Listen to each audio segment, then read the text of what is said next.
Thank you, Mr. President. On section, page 23 to.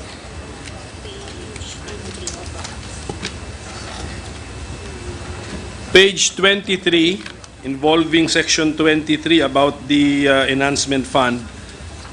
Line 1 of page 23, tama ba? Line 4, Mr. President, of page 23.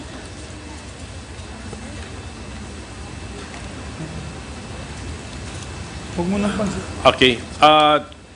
Line 4 on page 23, delete the word "of" and replace it with the phrase "not exceeding." We accept, Mr. President. Okay. The amendments accepted, therefore approved. Okay, so that would be all of my amendments, Mr. President, and I made this today so that it should be made part of the clean copy, which we are also requesting for this bill, Mr. President. Yes, okay. Thank you. We take note of that, Minority Leader. Mr. President, Senator Pia Cayetano is also seeking the floor. I move that she be recognized. Our distinguished colleague from the city of Taguig and Pateros, Senator Pia Cayetano, is recognized. Thank you, Mr. President. With the indulgence of the sponsor, may I just get clarification on Section 16 on the National Dairy Authority? Because there is a paragraph, it's the last paragraph of the section. It's on page 18, line 11 to 13.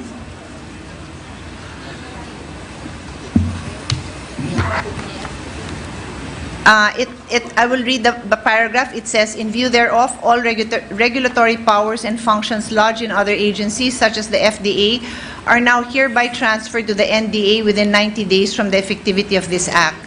So any matter that is under the jurisdiction of the FDA with regards to milk will be transferred to the National Dairy Authority. Okay. We are requesting the FDA to give up yung kanilang right to animal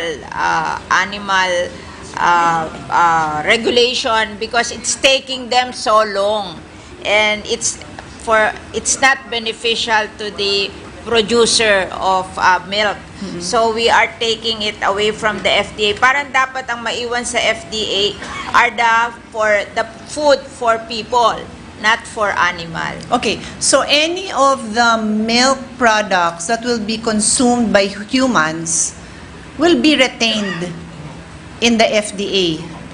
No. It will be transferred to NDA kasi minsan yung nagpo-produce ng milk, nagpapa-approve sila para maibenta nila sa market. Ang bagal-bagal ng FDA because of the many things that they are approving. So we wanted that the NDA will be the one to approve kasi it takes years for them to approve. Mr. President, there is a very serious concern with that because the FDA is tasked to regulate the milk substitutes.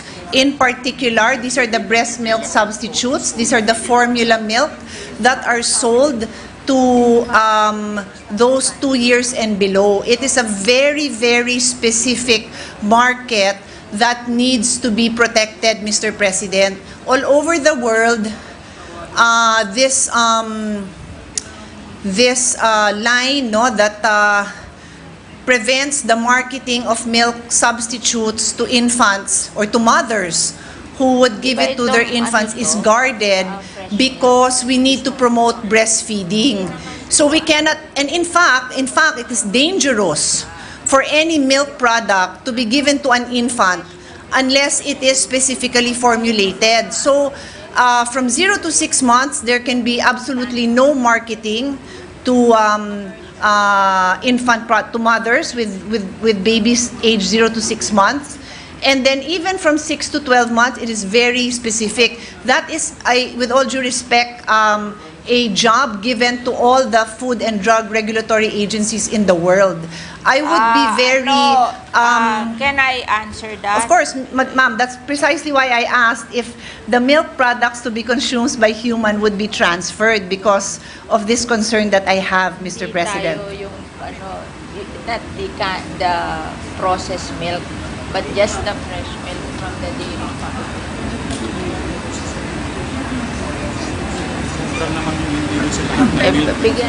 Is DOH present? May we ask Madam, that we consult with them, because the law is very clear and this has been my advocacy for 20 years, so I feel very strongly about this. We want the National Dairy Authority to be able to develop that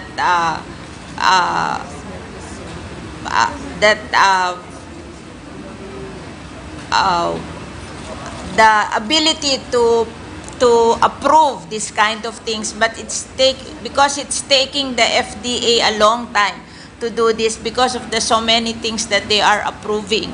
So maybe if you're not confident about the NDA, we can do a transition period so they will learn. Actually, ma'am, no, I will not agree to that, because for infants, it is only infants that I am protecting. Wala na ho akong problema kung hindi infants.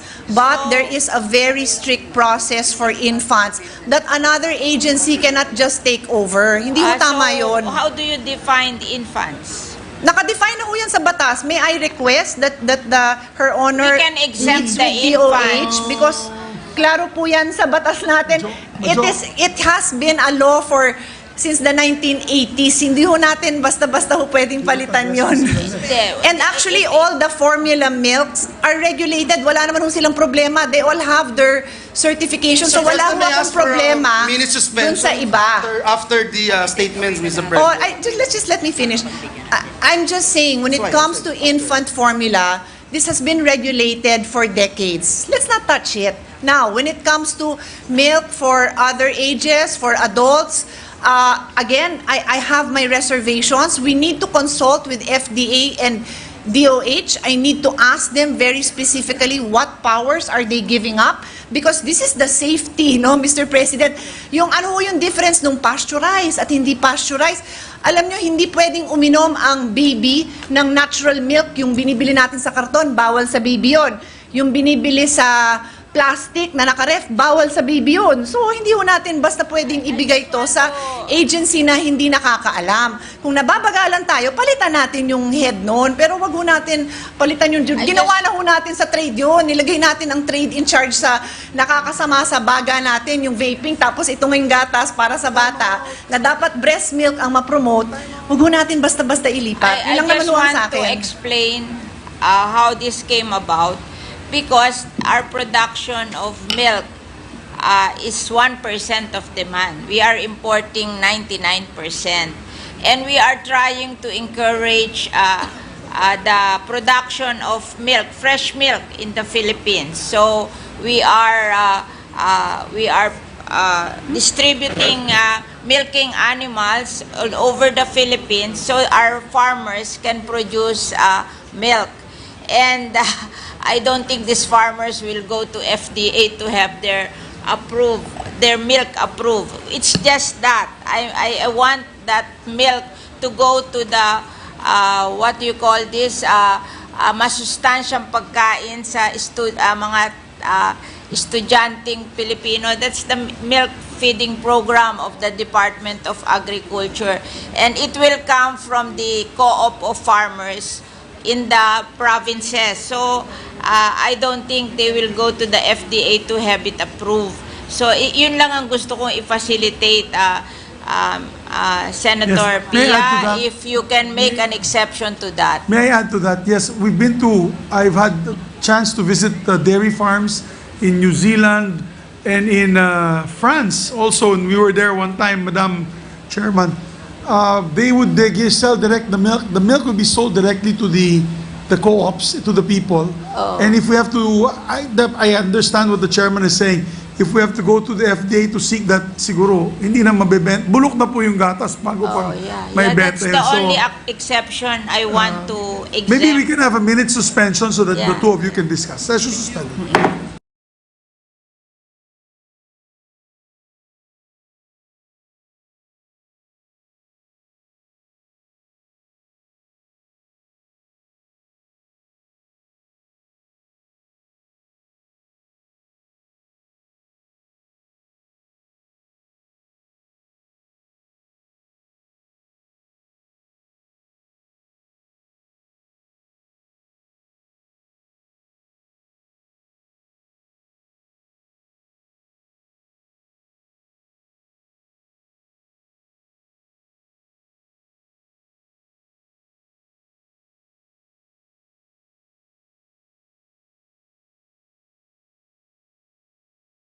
May I move that we, in the meantime, suspend consideration of Senate Bill number 2558. So move, Mr. President. There being no objection, the motion is approved. Mr. President, this juncture, I move that we resume consideration of Senate Bill number 2501 under Committee Report number 173. This is the bill providing new separation, retirement, and pension system for the military and the uniformed personnel. So move, Mr. President. There being no objection, motion is approved. Mr. President, the parliamentary status of the measure is that we are now in the period, still in the period of interpellation, and so with the consent of the body, I move to resume the period of interpellation and debates and recognize the distinguished sponsor, Senator Jinggoy Estrada, and to interpellate our Deputy Minority Leader, Senator Risa Ontiveros. So My move, Mr. distinguished President. colleague, Senator Jingo Estrada, the sponsor of the measure, is recognized, and to interpolate Senator Risa Ontiveros, our Deputy Minority Floor Leader. Salamat kayo, Mr. President.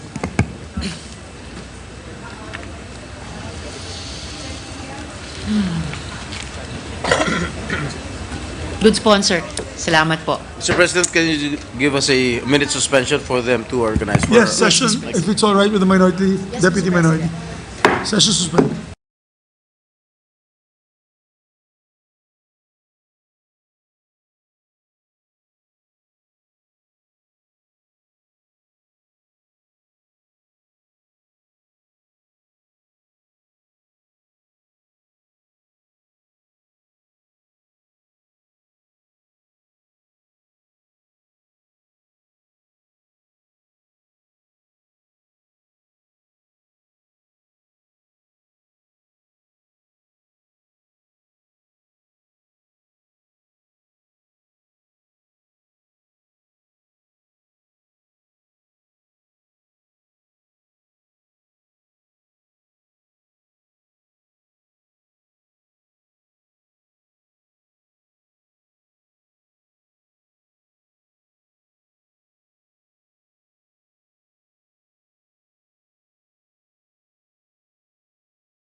Before we never used to do that. Time na din yun, wala. Session resumed. Salamat kayo, Mr. President. Good sponsor. Just to begin with my few questions. The bill establishes the AFP Trust Fund and the Uniformed Personnel Trust Fund with the GSIS as fund manager. Confident po ba tayo sa kapasidad ng GSIS na i-manage itong mga pondo, Mr. Yes, President? Mr. President, based on their track record, I am very, very confident that they can handle the funds of the AFP and all the MUP agencies, Mr. President. Okay, salamat, Mr. President. Ngayon, ima-manage po ba ng GSIS sa parehong paraan ang mga pondong ito tulad sa pension funds para sa mga sibilyan, Mr. President? Yes, GSIS will manage the funds in the same way as they manage the civilian pension funds, Mr. President. Their experience and best practices will definitely come in handy, Mr. President. And I place my confidence in the ability of the GSIS in properly managing and investing the trust funds as they have done so for so many years, Mr. President, for our civilian government agencies. Salamat, Mr. President. And speaking of best practices, ano pong best practices ang pwedeng gamitin ng GSIS para siguruhin yung sustainability ng pensions para sa military and uniformed personnel na parang nakakatakas pa sa atin hanggang sa ngayon? So, anong best practices po? Yes, Mr. Para President. mahuli na natin yung, kumbaga, sweet spot. Yung During sikreto. the rounds of consultations that we had with the stakeholders concerned, we remember the Department of Finance saying that GSIS will not be allowed to take very high risk investments like in, say, cryptocurrency, and the GSIS also subscribes to a public pension best practice in various areas espoused by the International Social Security Association from investment, risk, and operation. And for investments, Mr. President, there are many layers of approval from management, from the management committee, board, etc., Mr. President. Salamat, Mr. President. Actually, yung sagot po ng good sponsor is related to one of my later questions about best practices internationally din. Pero bago po yung tanong na yon, once this bill is passed, ang Department of Finance ba, may projections sila kung ganong katagal bago ma-restabilize na natin yung ating fiscal position kaugnay ng MUP retirement funds? Yes, Mr. President, thank you for your question.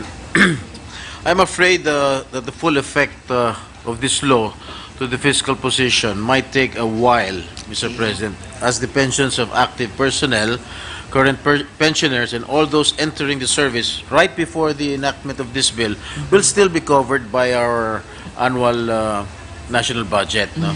And to illustrate further, those who are entering the service today, who will not be covered yet by this law,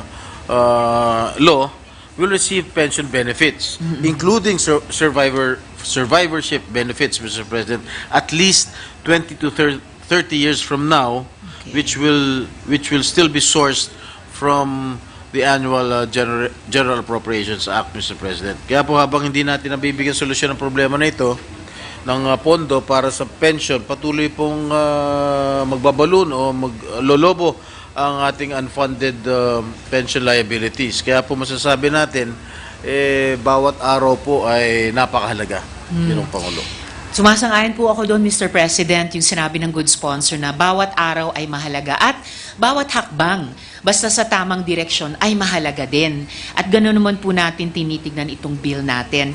Salamat na unahan na ng good sponsor yung follow-up question ko na kung it might take a while, yung full effect na gusto nating malikha, ganong katagal o kaiksi yung a while, pero sabi nga nila, 20 to 30 years. Tama po ba? Yes, you are correct. Okay. This might be realizable around 20 to 30 years, Mr. President. But if we don't start now, when will we start, Mr. President? Exactly. Sa ibang konteksto, di ba, sinabi na rin kung hindi ngayon, kailan pa. Correct. And bagamat maaring isipin, lalo na nung mga mas bata sa atin, good sponsor, na 20 to 30 years, ang tagal. Pero pwede rin po Sana nating buhay pa ho tignan. tayo dyan, Mr. President. Palagay ko po buhay pa tayo noon, good sponsor. Pwede rin po nating isipin na ang 20 to 30 years, 2-3 dekada ay mga isang henerasyon.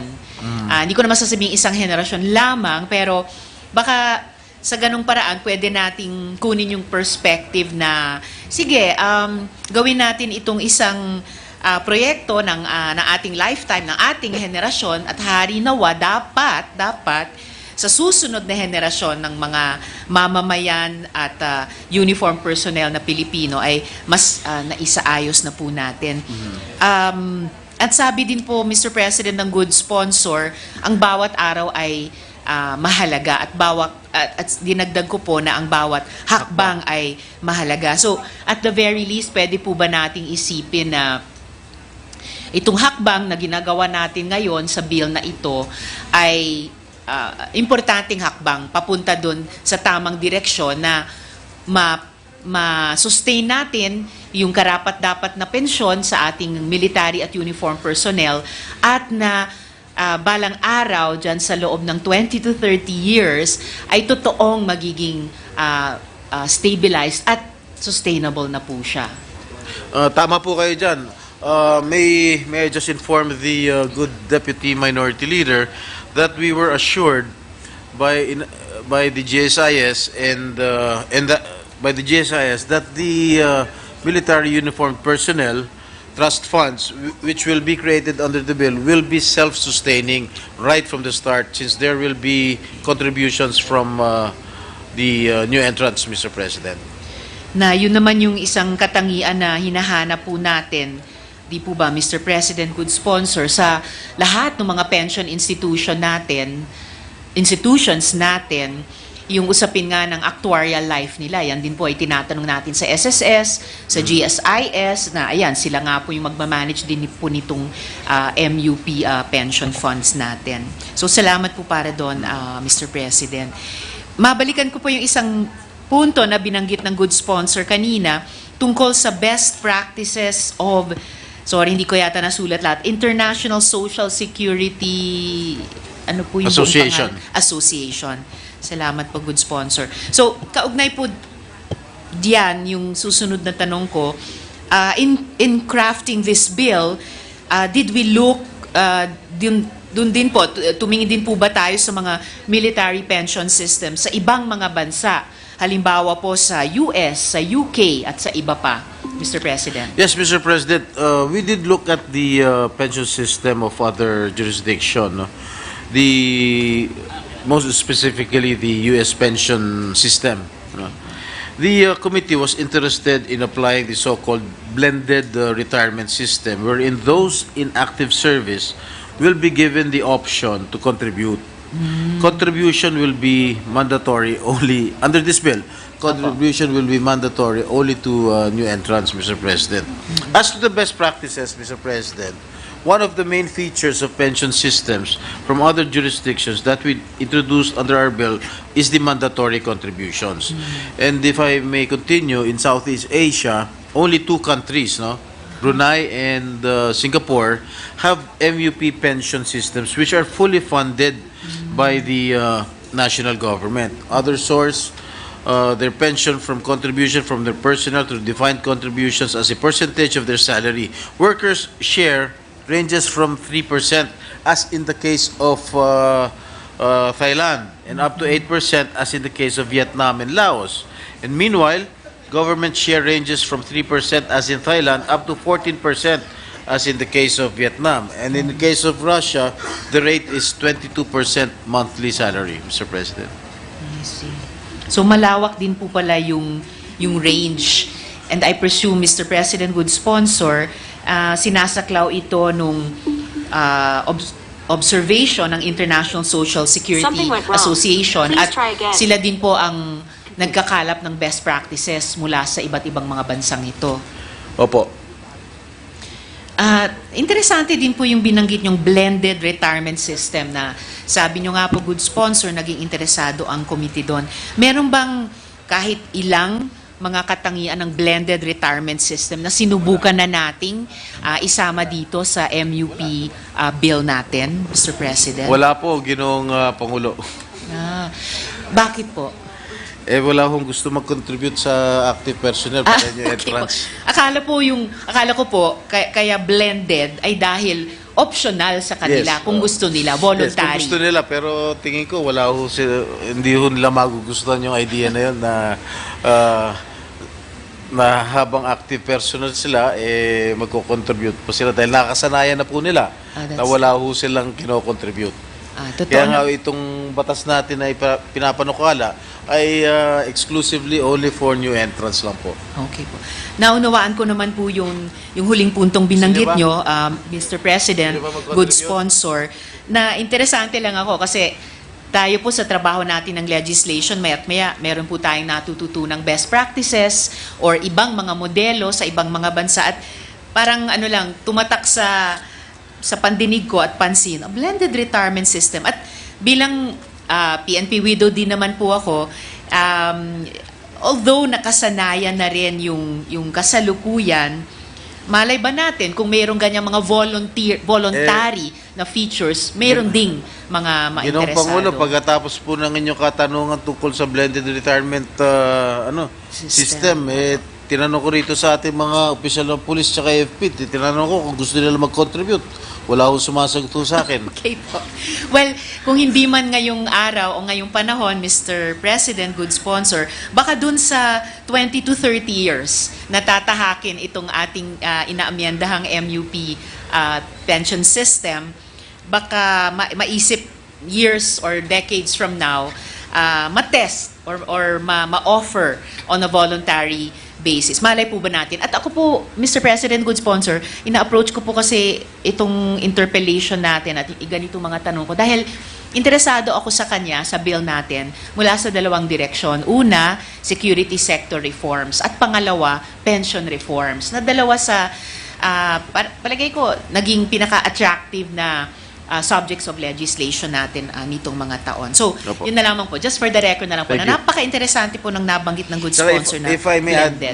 Mr. Opo, President. Mr. President. Kasi sa aking palagay, in terms of administration, mukhang mahirap yata implement yung blended retirement system. Kasi syempre, katulad nga na sinabi ko kanina, nakakasanayan na po nila na wala naman ho silang kinakontribute. But we leave it up to the AFP or the other MUPA agencies, trust fund committees to develop innovative programs which they feel will be beneficial to their members, Mr. President. Opo. I share that confidence, Mr. President, good sponsor. And in any case, kahit kung somewhere down the line yung GSIS managed na MUP pension system ay magsubok or mag-offer ng blended retirement system, syempre, if ever, magkakaroon naman din yan ng mga incentives or kumbaga may dagdag benepisyo tulad ng mga ibang pension institutions or kahit pa nga yung mga commercial, mga bangko, kapag nagde-develop sila ng mga bagong products, kung sakaling yung mga savers nila, in the case of banks, o yung mga miyembro nila, in the case of pension institutions, ay magkaroon ng biglang at one time kaunting dagdag na pera at gusto nilang ma-invest. So, but salamat, good sponsor, Mr. President, sa pag-entertain sa ganitong interest, curiosity ko po sa binanggit na blended retirement system. At ano pong best practices mula sa ibang bansa ang isinama na natin sa bill na ito, Mr. President? Well, as to the best practices, Mr. President, one of the main features of pension systems from other countries or other jurisdictions that we introduced our bill is the mandatory contributions, Mr. President. So yun po talaga yung isang best practice sa ibang bansa at in a way, isa sa heart and soul ng bill na ito. Opo. Opo. And kasi napansin ko rin po yung paglalarawan ng good sponsors sa mga pension systems o mga katulad na pension systems para din sa military and uniform personnel sa ibang mga bansa. Yung iba sa kanila, may ibang katangian at dahil din at ibang percentages din ng shares ng empleyado tapos ng gobyerno, dahil din yung iba sa kanila ay higit na mayaman na kumpara sa atin sa ngayon, tulad nga ng binanggit ng good sponsor na Brunei at saka Singapore. At sa mga bansang nagsimula pa lamang na meron ng mandatory contribution, so hindi po talaga naging challenge yung hinaharap nating hamon ngayon na ibahin hindi lang yung practice of pension contribution, pero yung kultura at ugali natin tungkol dito. At alam naman po natin na madalas yung cultural change ang isa sa pinakamahirap para sa ating mga tao. Hindi lang sa ating mga Pilipino, kahit sinong tao. Harder than political or economic changes. Economic changes kasama na po yung pension contribution behavior. Huling paksa na lamang po, Mr. President, posible bang ang bill niya ito magkaroon ng epekto na i-discourage yung mga new entrants sa pagsapi sa uniformed forces sa panahon na yung bansa natin kailangan ng isang robust military at other uniformed services, lalo na sa kasalukuyang geopolitical conjuncture, Mr. President? Ito po yung madalas na katanungan po sa inyong lingkod. At hindi po ito yung unang katanungan na ako'y tinanong ganitong klaseng tanong. Anyway, what are the possible effects of pension scheme reforms to the recruitment of our MUP agencies? Ang tanong na ito po ay kinukonsidera ng inyong committee sa pagbalangkas ng panukalang ito. Una, ayaw natin magkaroon ng disgruntlement, no, or discontent sa hanay ng mga nasa active service. Alam naman natin, hindi tayo sang-ayon dyan. Kaya naman, siniguro natin na anumang pagbabago sa pension ay mag-apply lamang sa new entrants at hindi babaguhin ang features ng pension benefits na alam nila pagpasok nila sa serbisyo, Ginoong Pangulo. Salamat, Mr. President. Good sponsor. Meron po, Ginoong Pangulo, if I may continue. I'm sorry. Of course, Mr. President. Pangalawa, sinisiguro po natin na ang mga pagbabago sa pension system will be reasonable enough and will always and ultimately redound to the benefit of the pensioners. Sila naman po talaga ang iniisip natin sa panukalang batas nito na masiguro na sa panahon ng kanilang pagre-retiro ay meron sapat, matatag at sustainable na pension system sila kinaasahan. At gaya nga na sinabi ng ating economic team, ang buwanang contribution ay hindi dapat tingnan bilang kabawasan, kundi forced savings and an investment for their future, Mr. President. Dahil nga po sa unsustainable rate of increase of pension liabilities, which already affects the fiscal position of our government, including our national debt. Hindi natin alam kung kakayanin pa ng ating pamahalaan na makapagtabi ng sapat na pondo na pinapangako sa ilalim ng kasulukuyang pension system. Ginoong Pangulo. Salamat po, Mr. President. At yung mga sinabi ng good sponsor, yun din naman yung pinagsusumikapan nating i-assure sa kahit sinong mga miyembro ng kahit aling pension institutions tulad muli ng SSS at GSIS na kapag may awas sa sweldo natin, ito po ay kailangan ma-appreciate natin bilang forced savings at investment sa panahon na tayo magre-retiro na at kailangan pa rin ng social protection para sa ating mga sarili at ating mga pamilya. Salamat po sa mga sagot, Mr. President, good sponsor. At huli, may plano po ba na siguruhin ang sufficient recruitment kahit pa may yung binanggit na good sponsor ng mga posibleng epekto ng bill na ito? Ito ba? Meron po tayong mga pinasok na bagong benepisyo gaya ng katulad nga ng sinabi ko kahapon sa isang nag-interpolate po sa akin, di ko pala, si Senator Sherwin, na katulad ng medical insurance at base pay increase para sa ating mga new entrants. Yun ang Pangulo. Alright. Maraming salamat, Mr. President, good sponsor. Yan lamang po ang aking mga tanong at naglulook forward po ako na patuloy na makipagtrabaho sa good sponsor para sa pension reforms at para sa security sector reforms bilang pagsuporta sa ating mga uniform services at mga institusyon nila bilang bahagi ng ating gobyerno at bilang bahagi ng ating buong lipunan. So, salamat kaayo, Mr. President. Maraming salamat, good sponsor. Maraming salamat po sa ating napakagandang Deputy Minority Leader, Senator Risa Tiveros. Yes, we'll suspend for the meantime as Senator Coco. Basic for a minute suspension, minute Mr. suspension. President.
Mr. President, I move that we suspend consideration of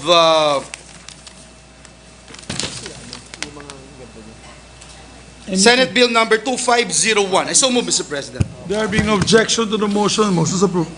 Mr. President, this juncture, I move that we resume consideration of Senate Bill number 2620 under Committee Report number 245. This is the bill on the Universal Healthcare Act. I so move, Mr. President. There being no objection, motion is approved.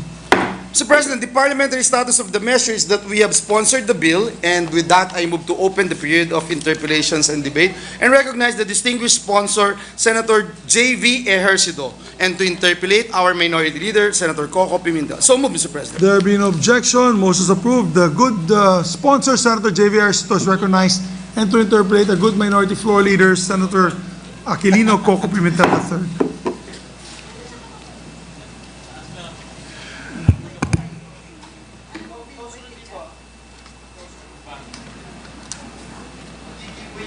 Yung sa OFW na lang yung ano niya. Sa IRR na lang.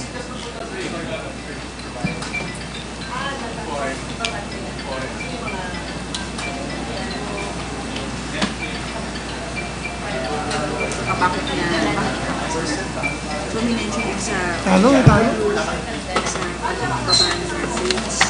Thank you, Mr. President. With the permission of our sponsor, if we can commence with our interpellation, Mr. President. Yes, certainly. I'm sure that the good minority leader will be able to enhance and even improve the proposed amendment to the Universal Healthcare Act. The measure we are considering, Mr. President, is entitled an Act amending Republic Act number 11223, otherwise known as the Universal Healthcare Act. So from the title of the measure, we cannot see what is the substance of the measure. So may we get from this sponsor what is the subject matter or the substance of our measure? Yes, Your Honor, Mr. President, the UHC was envisioned, when we passed it in 2019, it was envisioned to give genuine access to all Filipinos. Under this law, all Filipinos will now be considered members of PhilHealth, both direct and indirect, meaning even if it's not only the employees who are direct contributors who will be considered as members, but as well as all Filipinos, no, who will now be considered members and will be getting the benefits and privileges as members. And we subsidize the indirect contributors under this law. So even the family members of the contributors are now considered and will be able to be derive their benefits and privileges as members of PhilHealth. And it was envisioned to widen, as again, Mr. President, it was envisioned to widen the access of PhilHealth service to all Filipinos. However, Mr. President, it did not intend to put the burden on the direct contributors. So ito po yung paying members or the working class, because when we were drafting this measure prior to its passage in 2019, nobody was able to predict or even anticipate that the COVID-19 would happen. So it happened, unfortunately, in 2020, just as the Universal Healthcare Act was going to be implemented. It's the first year of the implementation of this measure. So the rationale with this amendment is basically to adjust the rates a little bit so that it will give time, or it will give the opportunity for everybody, especially the working class, to be able to recover from the pandemic. No? So although the pandemic, the health emergency may have been lifted, but everybody is still trying to recover from that pandemic, Your Honor. Thank you, Mr. President. Our bill, yung under consideration, I think involves just two sections of the Universal Healthcare Act. Tama? Specifically Section 9 and Section 10. Section 9 is entitled Entitlement to Benefits, and Section 10 is entitled Premium Contributions. Yun lang po ang ating gagalawin sa bill na ito tungkol doon sa Universal Healthcare Act. Yes, that's correct, Your Honor. Okay. Like actually, just to give you a background, because when pandemic struck in 2020, a lot of our direct contributors, the working class, especially the OFWs, no, reacted when PhilHealth continued to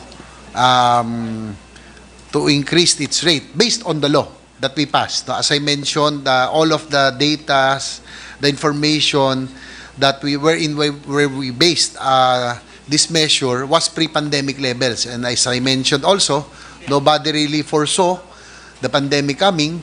So again, as this law was designed really to ease the burden of the Filipino people, not to add to the burden. So we have to adapt to the situation. That's the rationale, Your Honor, that we have to adapt to the situation because of this health emergency. Again, we are still reeling from the pandemic. Hopefully, by increasing a bit, by adjusting the rate a bit, hopefully it can give time for everybody to recover, especially the direct contributors or the working class. I correct myself, Mr. President. Tatlo pala. Even Section 12 of the Universal Healthcare Act is also amended because our bill, the Section 3 of our bill is not properly formatted, Mr. President. So, okay, so let's just go through the three sections we are changing, Mr. President. Section 9 on entitlement to benefits of RA number 11223. Ano po ang babaguhin natin dito, Mr. President? Yes. Anong epekto ng pagbabago natin dito? Yes, Your Honor. I hope they can flash it on the screen again. The new rates, no? Basically, it's the rates. Hindi po rates itong Section 9 po. Ang sinasabi lang natin dito na the amounts under each benefit package shall be subject to the review and assessment of the Health Technology Assessment Council pursuant to Section 34 of this Act. I think that is the substance of the amendment. Pwede namang hindi HTAC pero kasi kailangan may financial capability na mag-analyze. Actually, Your Honor, Mr. President, in the Universal Healthcare Act, there is what we call the Health Technology Technology Assessment Council, no, or the HTAC. The HTAC is designated to review the rates, the benefits, and the cost effectiveness of the measure of the program, and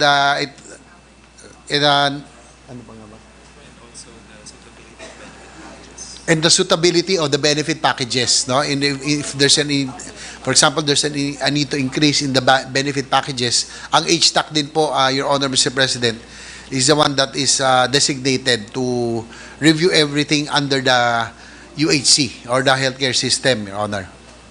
We are talking about benefit packages po dito. May we know currently how many benefit packages ba ang tawag doon? Sa kada benepisyo under PhilHealth, we call it a benefit package. So, yes, how that's many correct. benefit packages do we have under PhilHealth? Marami, di ba? In case, tsaka yung General categories. Yun lang naman sinasabi niya, can be, that the amounts can be adjusted by the HTAC. Yun naman sinasabi dito. So, adjusted. So, pwedeng up, pwedeng down.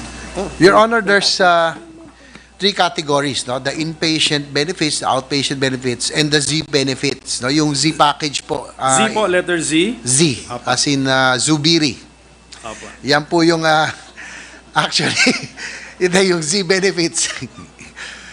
That includes, meron kayo ng yung mga packages ng Z. Ito po yung, for example, there is a need for a kidney transplant. The beneficiary, the member can get as high as 600,000 pesos according to the Z benefit package. Open heart surgery, if I'm not mistaken, it's about 500,000, no? Ganun na po kalaki Ganun na po. yung malalaki. So pag tinanong po, ilan po ang benefit packages ang ino-offer ng PhilHealth? Masasagot po natin sa bilang, number lang po, sa number. So ilan yung inpatient benefit packages? Ganun ba? Iba-iba po ba yan? And then may outpatient benefit packages. Ilan po ang Z packages. Opo. Yes, we just get the exact number. Marami. Hundreds. Sa yun, ito, marami yung inpatient and ano eh. Can we ask for a minute suspension, Mr. President? Yes, minute suspension. Session suspended.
Sure.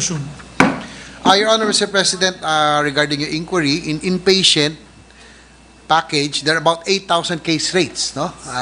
Ito po yung kahit yung mga simpleng mga sakit, pneumonia, sakit sa puso at iba pa, it's about 8,000 case rates based on the International Classification of Diseases, no? Or ICD. Sa outpatient po, only one with consulta package. Ito po yung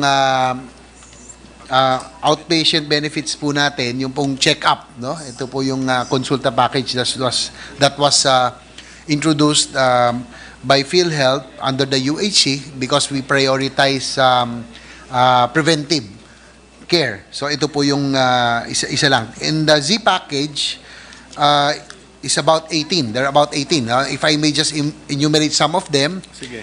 Ito po yung medyo malalaking gastusin, no? Yung acute lymphomic lymphoblastic leukemia, 500,000 ang pwede ma-avail. With breast cancer, about hanggang 1.4 million pa, no? Sa prostate cancer, 100,000. End-stage renal disease, eligible for kidney transplant, 600,000. Pag bypass po or mga open heart surgery, about 550,000. Surgery for tetralogy of Fallot in children, 320,000. Cervical cancer, 120,000. So, as you can see, Your Honor, Mr. President, we have really leveled up also the benefit packages based on UHC, which the members now are benefiting at present, Your Honor. Opo. So yung konsulta package natin under the outpatient packages, isa lang talaga. Magkano po yun? May amount yun? Kasama yung mga check-up. The budget that is for each member is about 1,700, no? Yan po yung pang check-up po nila. Yes, The annual check-up, it's 1,700 per person. So maganda po ito, no? On paper, meron tayong 8,000 diseases or illnesses covered sa ating inpatient packages ng PhilHealth. Meron tayong isang package under outpatient which we call consulta package. That is correct. And we have 18 diseases or illnesses under our Z packages. And these 18 are most likely the grave or serious illnesses or diseases. That is correct, Your Honor, Mr. President. Yan po yung mga Maganda, medyo maganda, complicated pero- diseases o ano na. But can the sponsor share his experiences with us as a public official? Bakit pa marami pa humingi sa atin ng financial assistance kung ang ganda na nitong ating PhilHealth packages tapos mandatory coverage naman ng lahat ng Pilipino? Well, the Universal Healthcare Act is a 10-year program, Your Honor, Mr. President. It's still a work in progress, actually. It's on its fourth year of implementation, and it's designed to lower the out-of-pocket expense of every Filipino. Yan naman po ang talagang gusto natin, no? But just to give you background, prior to the passage of Universal Healthcare Act, the out-of-pocket expense of every Filipino reaches about 70%. Kumbaga, 70% ng gastusin pang medical galing po sa sariling bulsa. But now, upon the passage of UHC, in 2019, it's down to 40 pesos na ba? 40 plus. Below 50 pesos. Magkano? Now, it's about 44.7 pesos na po ang out-of-pocket expense. So, there's a considerable improvement, but still a work in progress. 44.7% siguro? Percent? Sorry, 44.7%. Yes, Apo. 44.7%. So, still a work in progress. So, meron pa tayong, kumbaga, may 44% pang hinahabol, no? Bagamat na nasagot na po yung almost 60%. But some indigents, yung po may hirap, there's still 40% that they are still trying to cover, no? So, yun po siguro yung lumalapit sa atin for MAIP, Hindi lang and po some mahirap, medical pati assistance. middle class kasi ang lapit sa atin, mga hospital bill nila, millions, 2 million, 1.4 million, 700,000. Ito pong ating amendment is talks about the HTAC can adjust the benefit package. Yun ang ating but That is correct. But who monitors the hospital billings, Mr. President? Baka nagballoon din ang mga hospital billings. Hindi ko maintindihan wala ring tigil ang hingi ng medical assistance. Pang problema nila is to pay their bills. Akala ko ba sinolve natin sa UHC? UHA. The problem, Your Honor, Mr. President, is that we do not have a law, no, that will be able to monitor, no. The problem also, mostly with the private hospitals, yun po yung medyo lumalaki yung mga bills, no.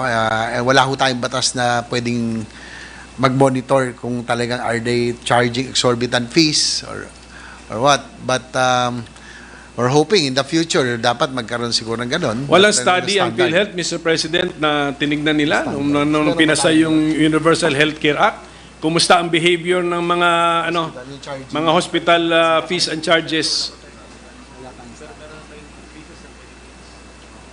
Pero yung sa hospital ang concern niya kasi kung baka nag-uubos siya. Tapos professional fees, hindi yata covered. I-increase lang natin. At present, Your Honor, Mr. President, unfortunately, there's no study yet according to PhilHealth. What they do is just they're trying to increase the benefit packages so that it can help cover the expenses of members. But Mr. President, if we allow the other side, there are two sides to the equation. If we allow the other side to also increase in an unregulated manner, Dapat siguro separate. wala siphoning, we are just siphoning off the system's resources, Mr. President, from one side of the equation to the other side, Mr. President.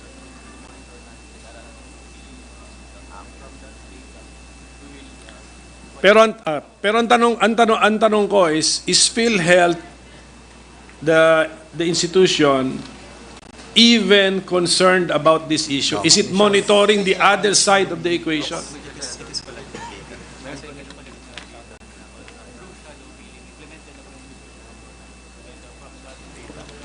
Your Honor, Mr. President, PhilHealth now at present is trying to monitor, no, ito pong mga charges to what they call as shadow billing. So they have the data right now with regards to the rates and the fees that are being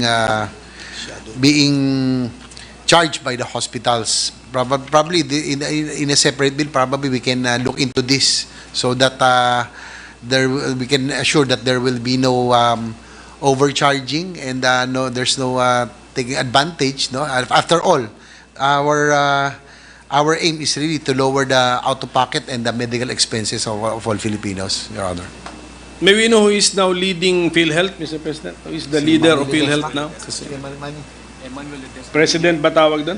Yes, Your Honor, it's the president is now Emmanuel Ledesma, and as junior, and the chairman is the DOH secretary, Yes, Apa. Your Honor.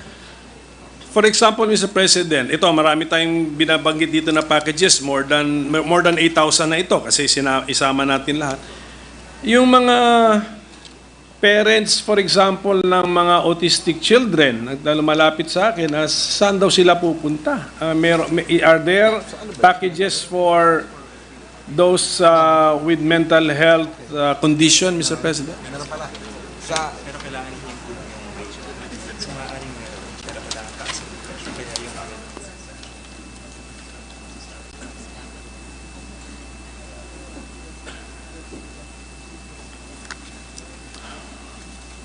Your Honor, Mr. President, that falls under the children with disability, no?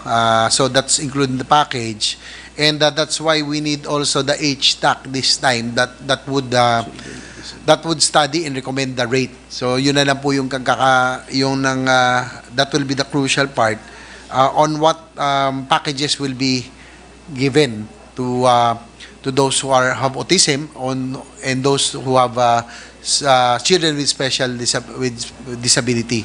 So yung HTAC din po it will be HTAC that will be determine how much they would be able to derive. And meron po tayong binanggit kasi na inpatient packages 8,000, case rates, outpatient package 1, Z packages 18. Ito na ba yung suma total na benepisyo ng PhilHealth o meron pa tayong ibang pinag-uusapan, Mr. President? That's a total Ito na, already, okay. 8,000. So Your Honor. yung sa mga children with disabilities, pasok sila sa inpatient packages? Z benefits, Sa Your Z? Honor. Yes, Your Honor. Under what category? Sa With Z? children with disability. Your Honor. Okay, how much is that?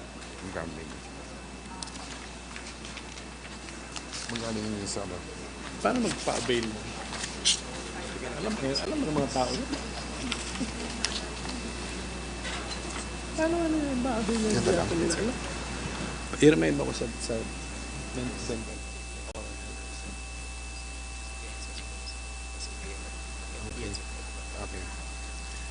Your Honor, Mr. President, we have the figures. Children with developmental disabilities, assessment is discharge assessment rate ranges from 3,626 pesos to 5,276. Yung assessment pa lang po yun. And then the rehabilitation therapy sessions, ito po yung mahal kasi tuloy-tuloy, it's 5,000 pesos per set, Your Honor. Per session, parang Per ganun. session. And then may limit sa number of sessions? May limit ba dito? Parang... Meron nga ba sa ano? Paano kaya malaman ng mga parents? One session lang? Your Honor, it's 10 sessions per year. Tatagin 10. Hindi, saan mo lang ko yun? That's why, Your Honor, we need the HTAC to be able to review as per our amendment. So if there's a need to increase... Okay po yun. Okay. Kasi ang reklamong umabot kasi sa atin yung number one, hindi sila aware at yung mga nagsasabing aware sila, hindi rin nila na-avail or na-access, Mr. President. Yes, Your Honor, Mr. President, that's the dilemma that we have. No? Actually, the UHC has a lot of packages. Ang problema lang talaga yung information campaign. A lot of people are not even aware that they are already entitled to such benefits. Sayang itong batas na ito, no? It's a landmark legislation that we passed in 2019. I think medyo kulang na tayo sa information campaign. Even our OFWs, ito sila po yung mga nag-react nung pandemic. Ang sabi nila nga, Your Honor, bakit po sila magko-contribute? Hindi naman sila makikinabang dahil nasa ibang bansa sila. Ang hindi po na sabi sa kanila that all of their families are already considered as members. So, hindi nila po problemahin yung gastusin dito. Okay. So, the time that we were able to visit OFWs, no, nagkaroon tayo ng in Singapore and Korea, yung po, no, hindi nila alam. But when we were explained that their family members are now considered as members and they can already avail of this packages, pati yung packages na naikwento sa kanila, ay nagulat sila. So, on that end, Your Honor, Mr. President, I think nagkulang talaga ng information campaign ang ating gobyerno, whether it's the PIA, our networks, DOH, kung kulang lang tayo sa information campaign. People are not aware that the Universal Healthcare Act is already there, no, for to be able to assist all Filipinos, Your Honor. Yung panukalang batas na pinag-uusapan natin ngayon, Mr. President, yun na sinabi ko, sections 9, 10, and 12 of the UHCA ang ating ina-amend. Yung UHCA ba, may section ba doon about the obligation of PhilHealth to let the public know about all the details of their packages as well as how to avail of the packages? National Health Insurance Act. Yung original, information and provision. Your Honor, Mr. President, it's in the original law, no, yung pong 7875 or the National Health Insurance Act that is their duty to inform the public of the packages and the benefits, no, that they can be able to avail. Yeah. Kumusta compliance po, Mr. President? The compliance.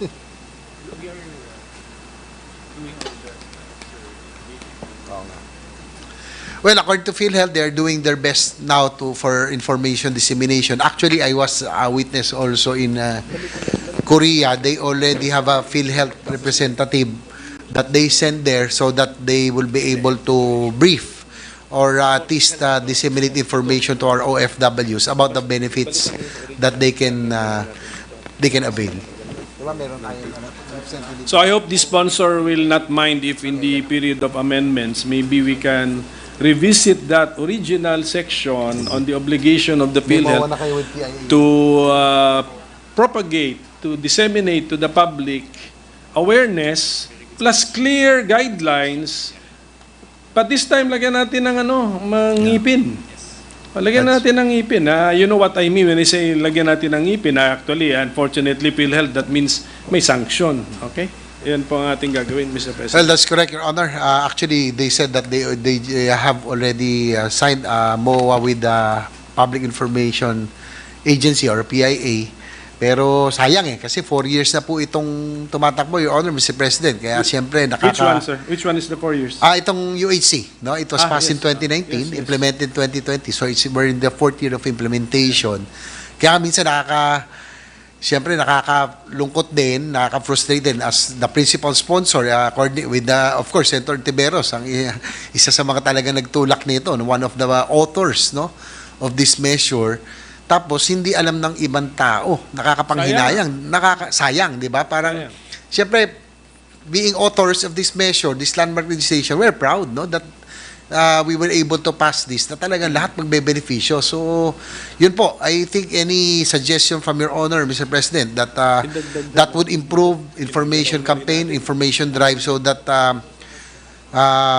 everybody, the Filipino people will be able to know of or avail of the services. Ang laki na po Even the Z packages talagang nag-level up na. Yun hindi nila alam na ganun kalaki na po ang kanina makukuha. Thank you po. But of course, we wish good health to all of our people. Na sana nga no need to avail of the illness related packages. Pero yung konsulta package, ano yata to? Preventive Yes, So, that- okay to, di ba? Actually, one of- encourage natin, gamitin ito. Tama po ba? That is correct. That's every member or every Filipino is entitled to annual checkup. No, that's why one of the salient features of the law is to strengthen the preventive side. No, kasi po mas pag lumala na ang sakit, mas magastos, mas mabigat. Hindi lamang para sa pamilya, mas mabigat din para sa gobyerno dahil ang gobyerno din ang sasagot kadalasan. So we are now trying to strengthen the preventive side by having this yung mga primary care, no, we're strengthening rural health units, yung mga super health, ano ba tawag doon? Super health centers, no, this they will serve as the primary care na bago po pumunta sa secondary and tertiary and apex hospitals, dapat doon na muna. No? So, that's what we are trying to strengthen now and trying to build more super health centers so that this will serve as the primary care unit of DOH for UHC. You know? Mr. President, mabuti nga nabanggit natin sponsor yung Apex Hospital. That's why kinausap ko rin si Senator Bongo na para sa senior citizens natin, we want them to be also to be healthy. Ang tawag kasi ng branch of medicine for the elderly is geriatric medicine. Actually, walang Apex Hospital for that. Kaya sabi ko, and then I filed a bill for the establishment of the National Geriatric Hospital or Hospital for Senior Citizens. Sana kilusan na po ng ating chairman. Kinausap ko siya kahapon. That is. So, Mr. President, ito bang konsulta package, one size fits all ito? One amount? Yes. Magkano po ba ito? Mr. It's President? 1,700. Nabanggit na natin kanina, no? Per head, as per PhilHealth Circular in 2023, Your Honor. So ano lang po ito? Parang interview lang ng doktor. Wala po itong mga blood works, walang blood exam, walang mga ECG, or... Wala po? O ano lang ito? May kasama po. Sitting down with the doctor lang po ito? Meron po, may kasama. Meron. Ito po. Opo. Sige, banggitin po natin para kasi ito po yung covered ang lahat kahit wala kang sakit. Ang ating ini-encourage nga natin na i-avail tama ba or i-correct ako ng PhilHealth kung ayaw natin i-avail ito ng taong bayan na Mr. President, ha? At ano bang gusto natin dito na kahit wala kang sakit, maganda pakiramdam mo, gusto natin mag-avail sila ng kanilang annual consultation and check-up with doctors. Tama po ba? For Yes. overall health. Yes, that is correct, Your Honor. As I mentioned, as the preventive side, talagang this included yung annual checkup, that which includes 15 lab tests and 21 medicines, Your Honor. 15 lab tests. Ito po, Okay. from our USEC, Albert Domingo is here with us. Ito po yung Select Laboratory and Diagnostic Examinations, including the PhilHealth Consulta Primary Care Package. Complete blood count or CBC with platelet count, lipid profile, total cholesterol, fasting blood sugar, oral glucose tolerance, glycosylated hemoglobin, creatinine, chest x-ray, sputum microscopy, electrocardiogram or ECG, mammogram, ultrasound, urinalysis, pap smear, fecalysis, fecal occult blood test. Tapos ito naman po na may mga gamot, no? So yung basic lab test, these are the medicines that are included. Amoxicillin, coamoxiclab, ito may mga antimicrobial.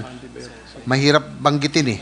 So, oral rehydration salts, fluid electrolytes, salbutamol, anti-asthma, paracetamol,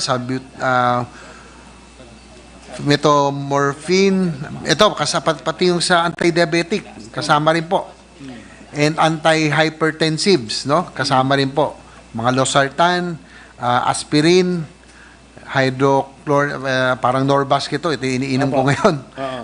Aspirin and others, antihistamine and antithrombotics, Your Honor. So marami rin po kasama. 1,700 pesos po yung basic package niyan. Per person, Yes, Your Honor. bayad That's na. correct. So pero this is in the nature of a subsidy if you're billed for more than the amount. Ima-minus yung 1,700? Capitation. Ganun po ba? That's a capitation per person, Your Honor, Mr. President. Yeah, is it in the nature of a subsidy? I mean, yung mga nakikinig sa atin, kunyari, pumunta sila, mahulaan nila kung sino yung mga accredited. Kaya tatanungin ko nga, ilan yung accredited laboratory. Kunyari, pumunta sila sa accredited laboratory or clinic. Lahat yung test na yon fixed at 1,700, wala, hindi siya lalampas. Your Honor, according to PhilHealth, it's performance-based, meaning kung ano po yung mga ginawa doon sa pasyente. So, doon lang po i-base yung payment. Okay. So, hindi pala lahat hindi lahat yung gagawin. Yun lang mga posibleng gawin and then gagawin up to the cost of 1,700. Yes, not all people Yes, use all yes. lab tests. Eh. So, Yes, I think those, kung ano po yung makita ng doktor Pag sumobra po na kinakailangan. 1,700, out of pocket na po ng patient yon.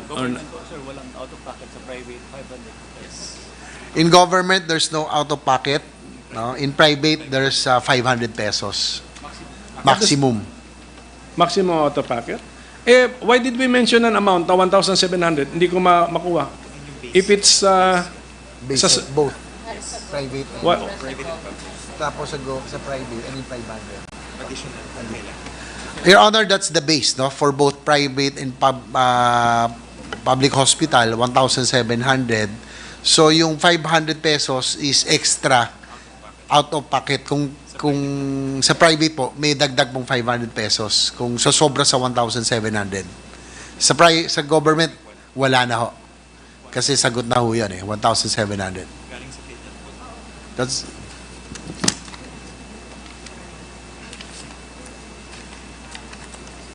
sige po, but meron po kayong sinabi kanina na limited to the accredited laboratories or clinics. Ilan po ito, Mr. President? How many are these laboratories which will offer the consulta package of the PhilHealth? 3,100 accredited laboratories. There are about 2,161 accredited consulta providers, Your Honor, serving about 17 million beneficiaries nationwide according to PhilHealth. 2,161 po ang accredited providers. No? Bakit nasabi pong 17 million? May 17 million na ang nagkonsulta, Mr. President? The registered beneficiaries, Your Honor, 17 million. Your Honor. Only the PhilHealth system, ako po yung nalilito na, PhilHealth system, 17 million members. 17? 17 million registered members. Tapos yung pong nakapag-avail na is about 5 million already. Naka 5 million na po na siya mula nung nagpasa po yung UHC, Your Honor. Okay, but under the UHCA, all Filipinos are covered. Tama.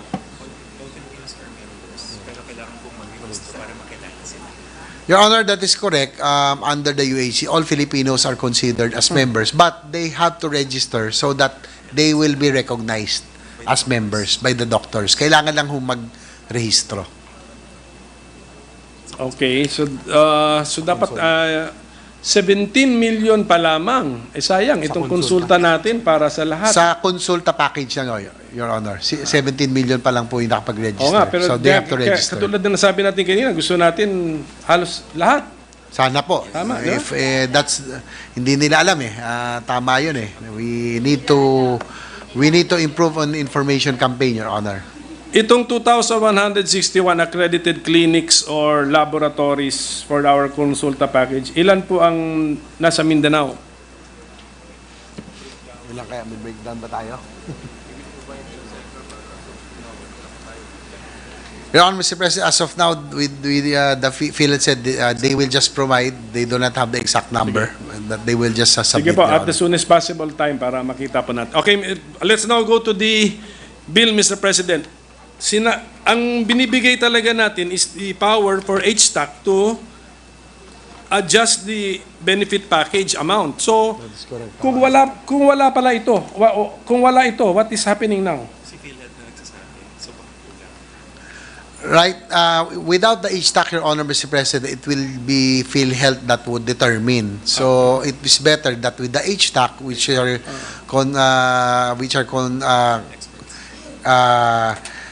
consists of experts, Your Honor, Mr. President, yung pong HTAC, at least sila po magsasabi kung kulang or Yung at kailangan yung dagdagan yung amount. Ayun. No? So these So, are ngayon, it's the experts. board. Yes, Your Honor, Mr. President. How many people compose the board?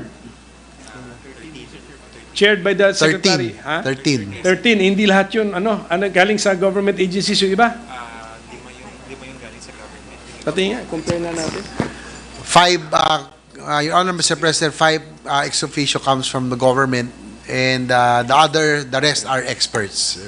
Si HTAC, ilan pong composition nito?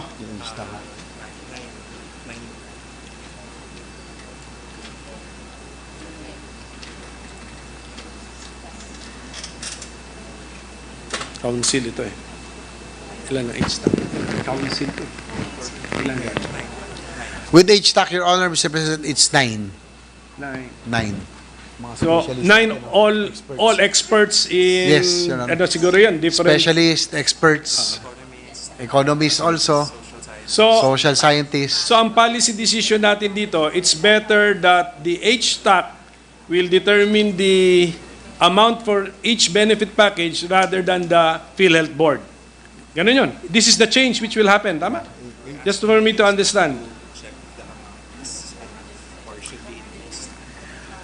According to Yusek Domingo, we are asking the HTAC to determine if the amount is enough or it needs to be increased. Kahit nga, they have the expertise, no? Kasi nga po, But who actually increases? The board or the HTAC? the board, Your Honor. It's the HTAC only recommends. Review lang. Review and recommends. Okay. Well, kahit wala Review siguro- and assessment. And, Kung wala tong amendment na to, ibig sabihin, the board does not consult the HTAC. It's part of the agency kasi yung board yung galing sa actual number sa bawat server. Usually, the board only recommends data or gets data from the actuary, no? So, at least with the HTAC now, it's an external check and balance that was designed under the UHC. So they will be able to, composed of experts, as I mentioned, so they will already say that they will have the say if it's enough or not, or if there's a need to increase. So yun po ang papel talaga ng HTAC. Hindi makakilo si board pag walang recommendation sa HTAC. Under our bill, not under present law. Ito, intention, what is the intention? Hindi magalaw ni board ang benefit package kahit pataas o pababa if the HTAC will not recommend it. They can still act on their own, Your Honor, the board, but the HTAC is, the function is only to review and assessment. So it's better that it is better if they will be consulted. Okay, so no effect on the power of the board. Actually, we are giving a mandate to HTAC to do something. May duty sa HTAC, Yes, which is that- to shall review and assess each benefit package. Yes, Ganun po. that's correct, Your Honor. Binibigyan lang natin ng trabaho, mandatory trabaho ang HTAC. No effect on the power of the board. That is correct, Your Honor. Sige, okay. Klaro, Mr. President. Ngayon, Mr. President, on page 2, line 5, lines 5, 6, at saka 8, meron tayong mga deletions. Meron tayong strike through, meron tayong strike out na mga words eh. What would be the effect of these deletions, Mr. President? Parang amnesty yan, sir. Kasi yung mga hindi makabayad. I am referring, ito na po, so that the records will bear what I'm referring to. Page 2, lines 5 to 6, pinapadelete po, and self-employed direct contributors, and from lines 8 to 9, the phrase, and not exceeding 1.5% for self-earning, professional practitioners, and migrant workers. What would be the effect, Mr. President? Parang hindi mabigat. Parang ano to, amnesty. Yes, para mapadali yung pagbayad. Para hindi sila mahirap. Well, according to Yusek Domingo, Your Honor, Mr. President, this is to make it easier for the members who have missed their contributions. So, kumbaga parang magkaroon na parang amnesty, no? So that it will be easier for them to be able to pay yung pong kanilang missed contributions or arrears, so if you might want to call it, Your Honor. But the effect will be permanent, Mr. President. Minamid natin yung law, dinidelete natin ito. This is not an amnesty. This is a permanent deletion, Mr. President. Well, Your Honor, Mr. President, we will welcome any proposal for But that is Your Honor. that's the intention. Sana. Yes, Your Honor. Yes, that's the intention, to make it easier for those who will have their arrears, to make it easier for them to be able to update their payments. Thank you for that, Mr. President. Let's go to the second section of the law which is being amended. Ito good news, and I want the sponsor, if he should be inclined to explain this to the people. Ito yung maganda kasi napapansin ko parang yung premium rate sa PhilHealth contributions po ito ay binababaan. Pinapababa po ng ating panukalang batas, Mr. President. So may we know from the sponsor ano po ang pagbabago nitong ating amendment sa Section 10 of the RA 11223? Yes, Your Honor. You are correct on your observation. We adjusted the rates. Yan po yung naka-flash ngayon sa screen. At present po, dapat 5% na po, no, based on the Universal Healthcare Act. As I mentioned earlier, when we were drafting this law, it was based on circumstances prevailing at that time. Wala pa hong COVID na nangyari. Wala pa hong pandemic. And again, we are all still recovering, although wala na po yung health emergency, but everybody is still recovering economically. So we are just trying to make it easier. Again, ang UHC kasi, we have to, sabi ko nga, it was not intended to be a burden, especially to the members. So, kumbaga, we will just, atras lang po natin ng kaunti. So yung 2024 example na dapat 5% na, it will now be 4%, and then gradually increase it every year up to 5% in 2028, Your Honor. So ano lang, it will just give the chance for everybody to be able to get back on their feet and to recover, Your Honor. Yung 5% na dapat sinisingil na po sa 2024 ay madidefer hanggang 2028. Tama? Yes, that is correct, Your Honor. Pero may epekto po ito sa ating mga benefit packages? Wala po, Your Honor, Mr. President. Asan yung income? Wala po I mean, hindi bababa ang halaga ng benefit Wala packages. po, Your Honor, Mr. President. Asan yung magandang balita po yan, Mr. President. yung surplus? Nakita natin. Sige po. Yes, because we also, during our hearings, the surplus of PhilHealth will be able to shoulder. Kayang-kaya po. Kung makikita nyo po, ito po, nandito na po sa slides, yung reserve fund po ng PhilHealth is enough to be able to sustain and to still continue to give the same packages. No? Kahit na po meron tayong adjustment sa rates, it will still be able to give the benefit and especially the packages. So kaya naman po. Diyan po sa pinapakita ng ating sponsor na nasa screen, ano pong pinaka-importante po diyan sa tatlong ano na yan? Information na yan? Saan po kami titingin? Ano pong pinaka-importante? Si reserve fund ba? Yung pong inflows, for example, wala dyan eh. Next slide please, yung inflows. Para lang makita natin that the adjustment of premium income will not have any will not have an effect on the income of PhilHealth.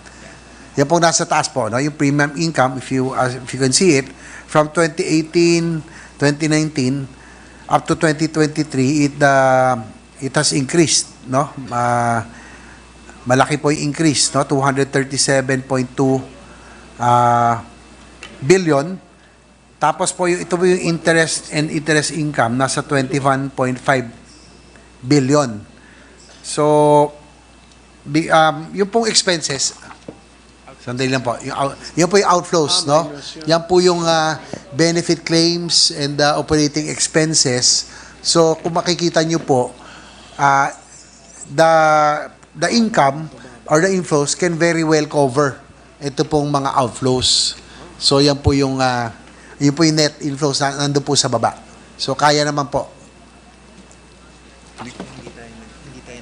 Magandang balita pa yan, pero yung benefit claims, napapansin po natin na bumababa, Mr. President. Is there an explanation Kasi for doon that? sa ano, no? 2023, 75.8 billion pesos ang benefit claims. Lowest in 6 years, Mr. President. Yun yung challenge. Kailangan pataasin ang Did something happen in 2023? Oh, bakit nga ba bumaba? In 2023? Ano? Pandemic? Oo nga, ano kayo nangyari? Ito po. Pero malaki Kasi na tapos daw. na yung year na yan. inayos po namin yung actuarial projection namin, Mr. Senator, na ito na po yung lumabas. So, nag-ipag kayo ng projection. Yung actual. Kaya nag-iba. So, nagbago. Yung 2020.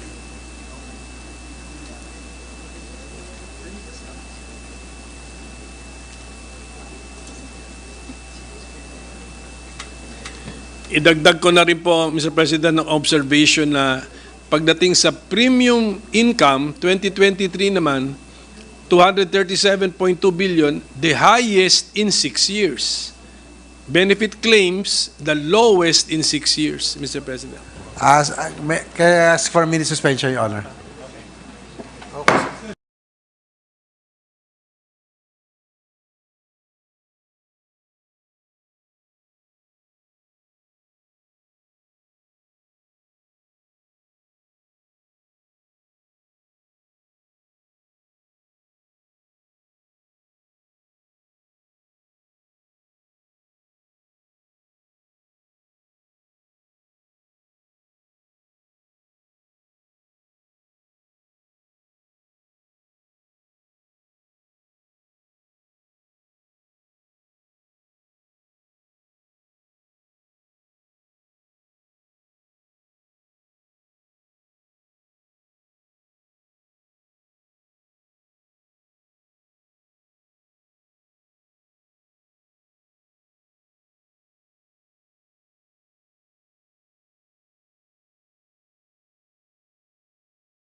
We will just defer this matter, Mr. President. I think the sponsor needs more time to get the explanation from PhilHealth. Siguro, Mr. President, meron pong good news naman at may nagsusubaybay din sa ating hearing at meron tayong phoned-in question na pagdating po sa oral health or oral dental health, meron ba tayong benefit package under PhilHealth?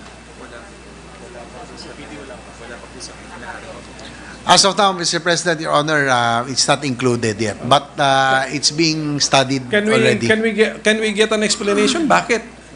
Isn't that part of the overall health of the Filipino, Mr. President? primary care kasi sir, usually, LGH, Eh, kasi ito yung mga servisyo na ginagamit talaga. Yung PhilHealth kasi sir, yung mga unpredictable. So, ba't hindi raw kasama yung Dito yung next ko. Pag resume nito, remind nyo ako. Ito. Kasi papasuspend ko na to. Okay, that's part of it.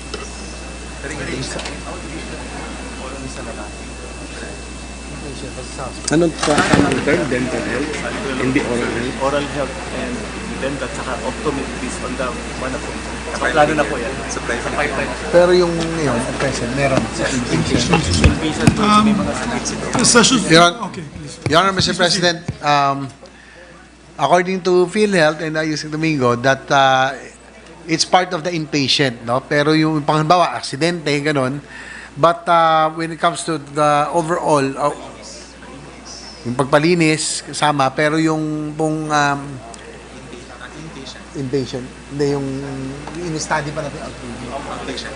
And, but the other packages are still under study, Your Honor. So hindi pa lahat, no? So it's being studied right now. Ilan taon ang PhilHealth, Mr. President? As an institution? Ilan taon na kayo, PhilHealth? It was established in 1996, Your Honor, Mr. President. So, alos malapit na 29 30 years old. Yes. Niisip nyo pa ang dental package, Mr. President? Hanggang ngayon?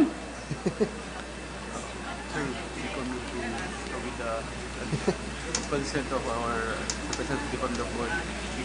Okay, alam ba ng doctors natin sa PhilHealth or the policy makers in PhilHealth that the overall oral or dental health of a person also determines his overall health situation? That's correct, Your Honor. Mr. President, according to PhilHealth, that they will commit to already include as part of primary care, Your Honor. They're studying already, but they would commit to include it as part of primary care. Lagyan natin ng ngipin yung commitment, Mr. President. Any time frame. Sorry, yung mga commit kasi every budget cycle na-encounter namin yan, we commit. Pero can we have an idea, more or less, ilang months from now? Pero sa age pa, within the year. Yes, Your Honor, Mr. President, they commit within the year, 6 months to 1 year, they will include. They just include the decapitation recently, so it can be part of it, Your Honor. Is there a dentist member of the PhilHealth board? Wala. None, Your Honor. Is there a dentist member in HTAC? Wala. None, Your So Honor. I think we foresee a problem there. So I hope you do proper consultations with with our dentists organizations, Mr. President. Yes, Your Honor, Mr. President. So with that, Mr. President, if I could just suspend my interpellation because we have a question hanging, and then siguro we have a few more questions when we resume, Mr. President. Konti na lang, Mr. President. Yes, Your Honor, Mr. President, hopefully we can get back to you, no, regarding the actuarial projections, no, regarding your query, Your Honor. Thank you, Mr. President. Thank you, gentlemen. Session suspended for a minute. Thank you.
Session resumed.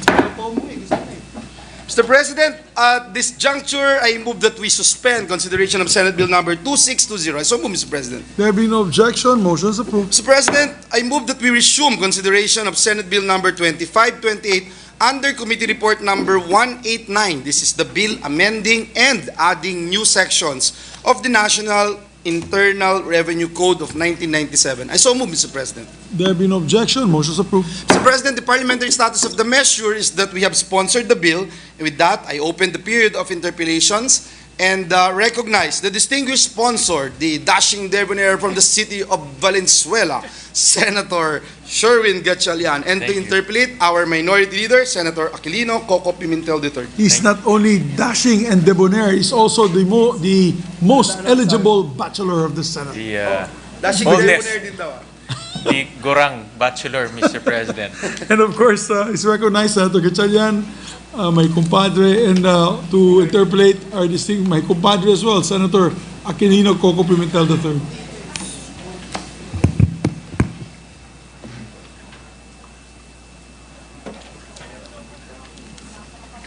Thank you, Mr. President. So with the permission of our sponsor, Mr. President, if we can commence with our interpellation. Yes, Mr. President.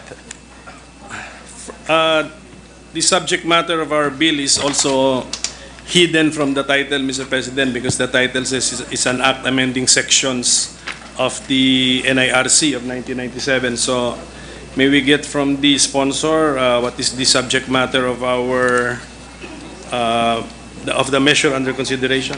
Yes, Mr. President. The basic objective of this measure, Mr. President, is to impose value-added tax to non-resident digital service providers, Mr. President. And the goal is to even the playing field because currently the resident or the local digital service providers are being imposed with value-added tax. However, the non-resident, these are the foreign digital service providers, are not being imposed with value-added tax, Mr. President. So that's the objective of the bill, Mr. President. So is a law needed, Mr. President? Yes, Mr. President, to clarify certain concepts in our NIRC, in our current Internal Revenue Code, Mr. President. So are we admitting that without this bill, if this does not become law, there is no legal basis to impose tax on the non-resident digital service provider? Correct, Mr. President. And what differentiates a resident from a non-resident when it comes to digital service providing, Mr. President? Well, Mr. President, is the concept of where the service is rendered, or in this particular case, the digital service is rendered. So, for example, for a resident digital service provider, it's clear, no, because they're here in the Philippines, their equipment is here in the Philippines, and when you subscribe or you consume or you buy their digital service, it's rendered here in the Philippines because of their physical presence. However, for non-resident digital service providers, they're not here in the Philippines. On top of that, their equipment is not here in the Philippines, and it can be argued that the services also happen in their service outside of the jurisdiction in the Philippines. So because it's not rendered in the Philippines, it's beyond the ambit of our tax authorities, Mr. President. Why do we say that the resident is here, in quotation marks here? What are the hallmarks or indications that that person, or even juridical person, is here in the Philippines? The basic principle, Mr. President, is they are VAT registered, and they are incorporated here in the Philippines as well. They have physical offices here in the Philippines, and they offer their services here in the Philippines, Mr. President. So I think our most well-known or familiar trade name, which we use as the example of the non-resident digital service provider is Netflix. Netflix, Yan po Mr. ating President. ginagamit na example. Correct, Mr. Okay. President. If such a provider has a sales office in the Philippines, does that convert it into a resident?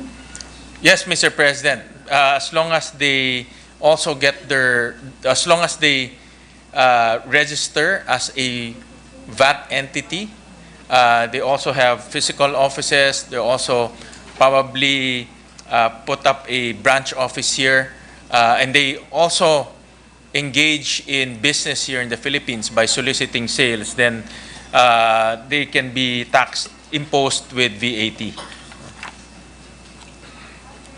Tama, no? So we will be requiring them actually to register kasi 'di ba? This is the purpose of the bill to Yes, to Mr. impose the President. VAT. So how will that work with a non-resident digital service provider? But Mr. President, 100 countries, specifically the OECD countries, came up with what they call the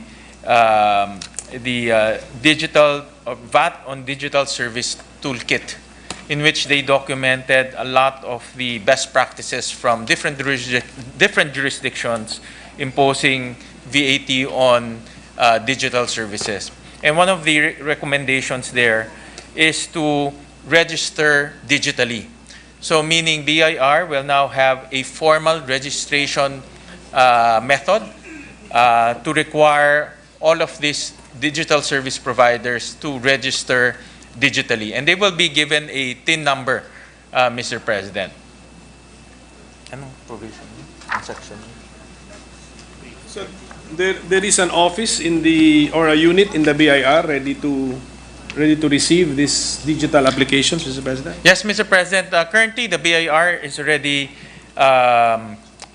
digitalized in a lot of their processes. For example, in our latest EOPT, we mandated them to receive filing, receive payments, even transfers of different tax offices digitally, Mr. President. So, digital activities is not new to the BIR, but admittedly, they have to extend their capability to accept digital service providers, Mr. President. Ito po sa ating, I think sa page 5, line 16, is this the definition for the non-resident digital service provider as follows? The term non-resident digital service provider means a digital service provider that has no physical presence in the Philippines. Yan po bang ating definition? Page 5, line 16. Yes, Mr. President. So, does Netflix clearly fall under that definition, Mr. President? Yes, Mr. President. And we also consulted with them, Mr. President, both on how they implement VAT in other jurisdictions, Mr. President. And their headquarters in Asia Pacific is in Singapore, Mr. President. And I personally talked to them through video call, Mr. President, through a video conference. Thank you for that, Mr. President. So, they're ready to comply, Mr. President? Yes, Mr. President. All of these major digital service providers such as YouTube, Netflix, Facebook, they're ready to comply, Mr. President, because according to them, this is not nothing new for them because, like I said, 100 plus countries. We'll show in the slide the number of countries that are implemented this both legislatively and administratively, Mr. President. And a lot of jurisdictions are already implementing this, and they're used to it. No? And all they are requiring is a legal basis for them to comply, Mr. President. I'll show the page 32, slide 32. And they also recommended some mechanisms and processes to make it efficient for both the taxing authorities and also the digital service providers. So in this slide, it's 101 countries, Mr. President, who have enacted their own VAT on digital service providers or digital services. And more countries are already enacting the same law, Mr. President. Thank you, Mr. President. On page 4, line 30, we also define the term digital service as any service that is supplied over the internet. Yan, familiar po tayo ron. Yan yung Netflix eh. Or other electronic network with the use of information technology and where the supply of the service is essentially automated. Can we get illustrations, Mr. President? Actually, we had a very long discussion on this, Mr. President. We spent a lot of time analyzing the definition and also studying what will be the best definition. And definition.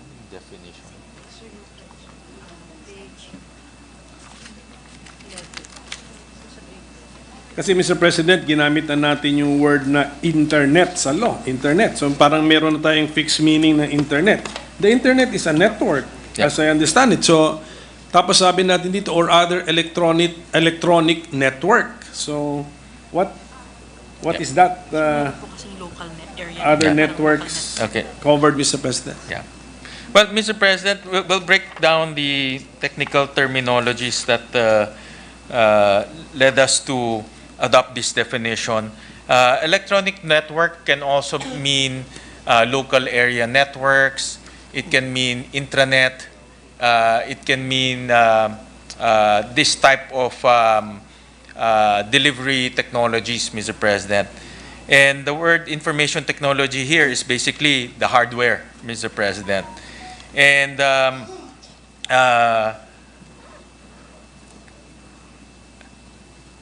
and then we also added essentially automated, Mr. President, because a lot of this, for example, when you subscribe to Netflix, a lot of these are automated already. You don't have to talk to anyone. You don't have to talk to an individual. All of these are run through algorithms and also through software, Mr. President. And on top of that, we also looked at other definition in other countries. We'll flash that.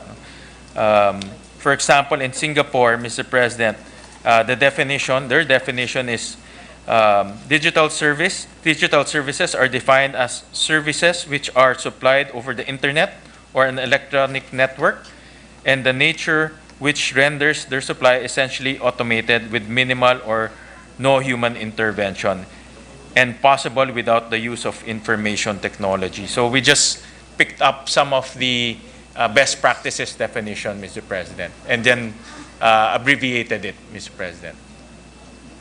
Yes, Mr. President, but can we ask for, ang examples natin is yung intranet. But meron bang ganun? Meron bang, is there a commercial activity of digital service supply using intranet? Well, Mr. President, when what was the early example? Yeah, when we were talking internally and we also consulted some tech experts, for example,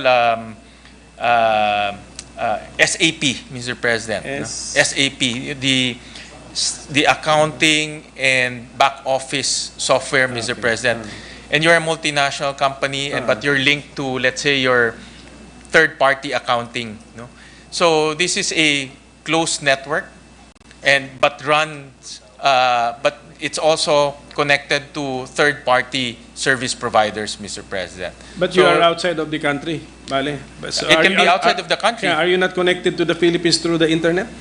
It can be, Mr. President, because internet, as I understand it, Mr. President, there's also such a thing as the internet that we know it, but there's also internet that is limited to certain entities, Mr. President. Is the word internet used in the NIRC?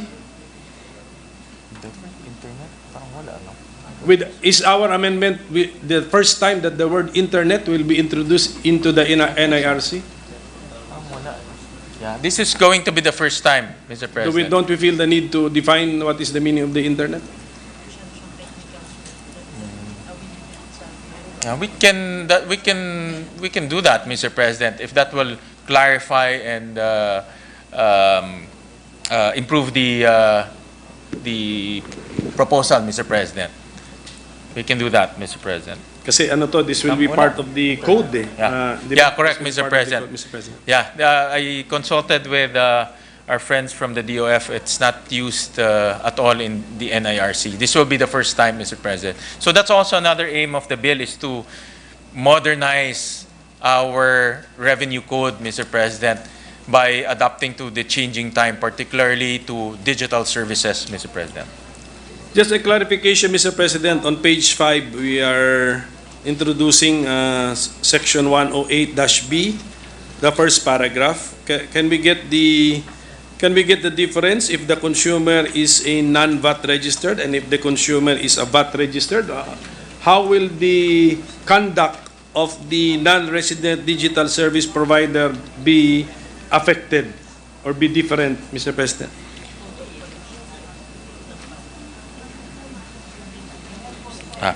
Well, On the nature of the consumer. Oh, yes. The consumer, yeah. But Mr. President,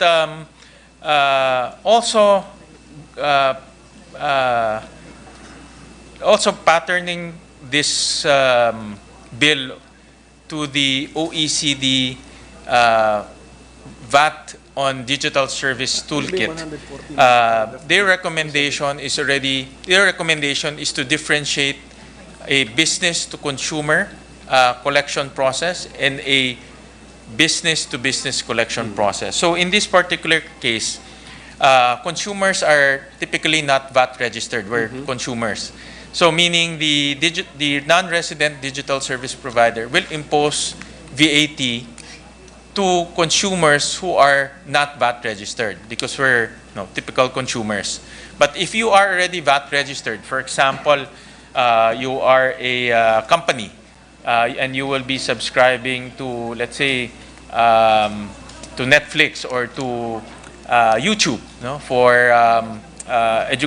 for seminars. You will now be mandated to withhold the 12% that you are supposed to pay to the non-resident digital providers, Mr. President. So When you are a business. if you are a business, because you're already VAT registered, Okay. and you are already paying to the BIR. So instead of remitting to the non-resident DSP, Yes. you will just withhold it and pay it directly to the BIR. As opposed to a consumer who is non-VAT registered, that consumer will still have to pay the non-resident DSP, and the non-resident DSP will remit to the BIR, Mr. President. So in that way, it's efficient, Mr. President. And in our country, the withholding agent concept is being practiced for efficiency, Mr. President. You think the non-resident digital service provider will continue to provide the service if the payment is not in full, Mr. President? Because a VAT-registered consumer withheld the VAT due? Yes, Mr. President. There will be documentation, Mr. President, between the two, because they're both VAT registered, Mr. President. So can we go to an example? Can Netflix have a consumer who is non-VAT registered? Yes, karamihan. Yeah. Karamihan. So, obligasyon ni Netflix to remit let's fix the subscription at 500 siguro para mandali. So 12% of 500, obligation ni Netflix ibayad sa BIR. Tama po ba yan? Yes. What if the subscriber of can Netflix have a subscriber who is a business? Yes, Mr. President. So, They can- what is for example, What- hotel, Mr. President. So, will that hotel pay Netflix 500 less 12%? Yes, Mr. President, because the hotel is a VAT registered entity. They're already charging VAT and they're already paying VAT to the BIR. So he becomes the withholding agent. Kaya I know. So the hotel rooms will have access to Netflix, or wala ring Netflix. Always, sir, As long as they... there is problem with the internet connection, Mr. President. Mr. President, there will be a documentary process, Mr. President, that will show evidence to Netflix that you have withheld the 12% and remitted to the BIR, Mr. President. It's the same, Mr. President, in other transactions. So when His Honor talked to Netflix, did they understand it to be that the VAT registered Filipino consumer will withhold 12%, or they are expecting that the Filipino consumers will add 12% to the subscription fee? In typically, Mr. President, when we were looking at the different local DSPs, it depends on how they market it, Mr. President. Some of them will say their prices are VAT inclusive. Some of them will say their prices are VAT exclusive. So it really depends. But definitely, the VAT will be paid by the consumers, Mr. President. So, Mr. President, Others. Mr. President, ganito ba mangyayari? Kunyari, 500 yung subscription. The Filipino Sa lease, consumer who is non-VAT registered will pay 500 plus 12%, 560. Ganon din si business, 560. Ganon Yes, ba? Mr. President. But the consumer will pay the 60 to the DSP, to the digital service provider, and the digital service provider will now remit that to the BIR, as opposed to the VAT registered, because I'm already VAT registered. I have to pay my VAT anyways. And typically, VAT registered entities will need input VAT, Mr. President, because that's part of their business process. So ibabangga nila yung input and output, Mr. President. But the non-resident digital service provider, meron din ba siyang input and output system doon? The non-resident, typically no, Mr. President, because it's they're ordinary consumers like us. Mr. So, President. the non-resident digital service provider. It's a The business. non-resident, It's a business. it's a business, Mr. President. Although it's a multinational, or it has another tax jurisdiction as its home base. So, what if that also has a value-added tax system? Can it claim input-output also? No, Mr. President, we specified in the law that they cannot claim input taxes, Mr. President. So, kunyari sa Netflix, bibilangin mo lang ng lahat ng Filipino non-VAT registered sa subscribers niya, kunin mo yung amount of the subscription, and then expectation natin 12% nun i-remit in Netflix. Yes, Mr. President. That is the concept. And that's being practiced internationally, Mr. President. Straight, straight computation, Mr. Yes, President. Mr. President. Now, let's go to page 6, Mr. President, which is actually the second paragraph of section 108-B. Sabi natin dito, if the non-resident digital service provider is an online marketplace or e-marketplace, it shall be liable to remit the VAT on all the transactions of its sellers, Mr. President, that go through its platform. Can we implement this? Ano to? Lazada, Shopee ito, Mr. President? Ito ba yung mga online marketplace or e-marketplace? Example, those are examples, right? The Lazada and the Shopee are the examples of online marketplace and e-marketplace? Or Facebook? It shall also be liable to remit Ano ba example nito? non-resident. Ano nga to? Ano to? Paano nyo gagawin? Yes, Mr. President. May mga example ito, mga non-resident Shopee, Amazon. Yeah. Apple.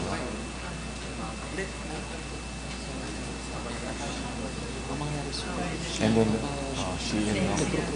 Ano itong non-resident sellers niya? Outside yung sellers. Pero yung platform owners yun na Amazon outside. So, dalawa sila outside. So, siya magre-remit, siya mag-withhold. Ang platform And ng it's not Google. a new concept kasi yung Shopee ganun po yung ginagawa. Hmm. So parang pinariba lang po natin sa loob. Yeah. Itong non-resident seller Yes, sir. Pero dapat be liable to remit the value-added tax on the transaction of the non-resident seller. goods. Example. benta po yung sa Amazon. Kasi non-resident seller. Di ba po sa Amazon yung VAT energy charges. Pero although ang talagang technically nagbabayad ng is yung buyer sa Pilipinas kinukuha. Oh. Pero Liable to remit yes, sir. Yung non-resident transaction. Can we ask for a minute suspension, Mr. President? Thank you, Mr. President. Yeah, yes, Mr. President. Are you ready or 1 minute suspension? Yeah, 1 minute suspension, Mr. Session President. suspend.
Mr. President, I misheard the good minority leader. I thought I was waiting for his question. Mr. President, the example of a VAT-registered non-resident will be Amazon, Apple App Store, Android Marketplace. So those are the examples, Mr. President. Okay, so have we gotten their consent, Mr. President? Yes, Mr. President. It's an international best practice, Mr. President, and in fact, we took this again from the handbook, Mr. President. As long as there's a legal framework for them to implement it, Mr. President. Mr. President, ang naumpisahan natin yung discussion, ang ginamit natin kasing example na digital service na tatamaan nitong VAT is streaming video yung ginamit Yes, that's the natin. most popular, Yes, Mr. okay. President. But can we mention some of the digital service which will now be subject to VAT? Yes, Mr. President. We have a table of popular brands, Mr. President. Can we show that on the screen? Slide 6, Mr. President. So, for example, Mr. President, I'll flash it on the screen, Mr. President. For online search engine, for example, you put advertising on those online search engine. You have Google, Bing, Amazon, Yahoo, Advertising? and then for example, for cloud services, you have Google Cloud, you have iCloud, you have Dropbox, and then for online, let's go to slide 7. Online advertising, you have Carousel.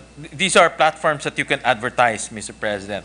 Of course, Carousel also does e-commerce, but you can also advertise with them. And then you have digital goods such as PlayStation Store, Xbox Game Store, Apple App Stores, Google Play.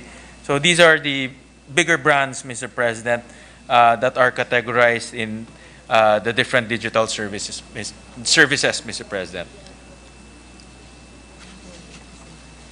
And we also have the equivalent local service providers, but they're not as many as the foreign, Mr. President.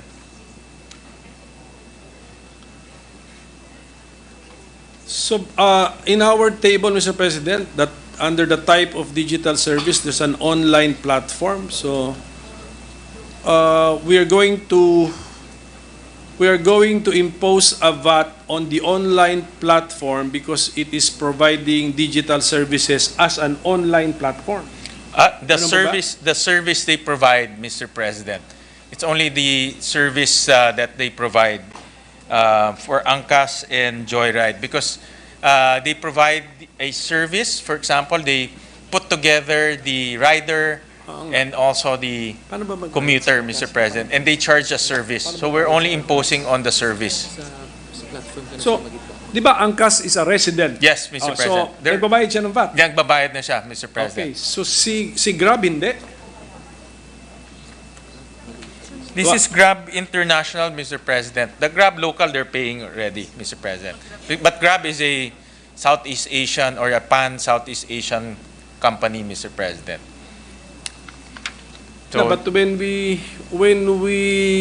right now, when we avail of the Grab online platform, are we dealing with a resident or a non-resident DSP, Mr. President?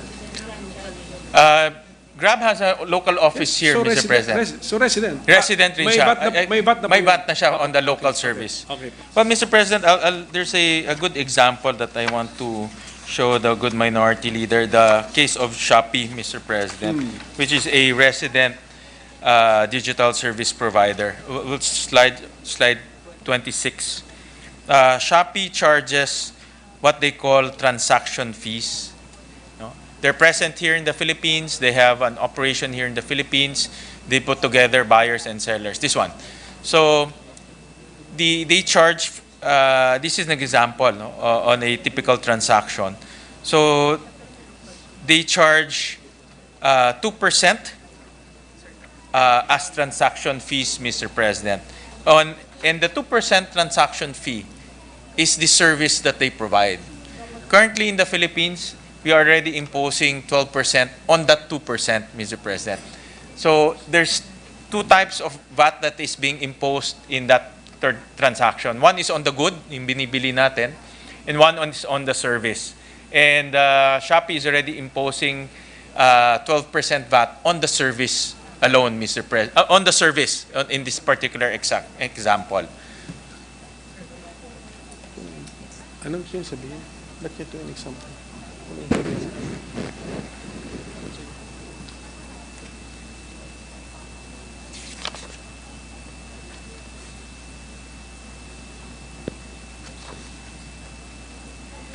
TikTok meron din, di ba? TikTok. They have an office here. I guess. No? Mr. President, so let's stick with this slide, Mr. President. Ito, ano to? As of... Actual to, Mr. President. Actual, as of today. Yep.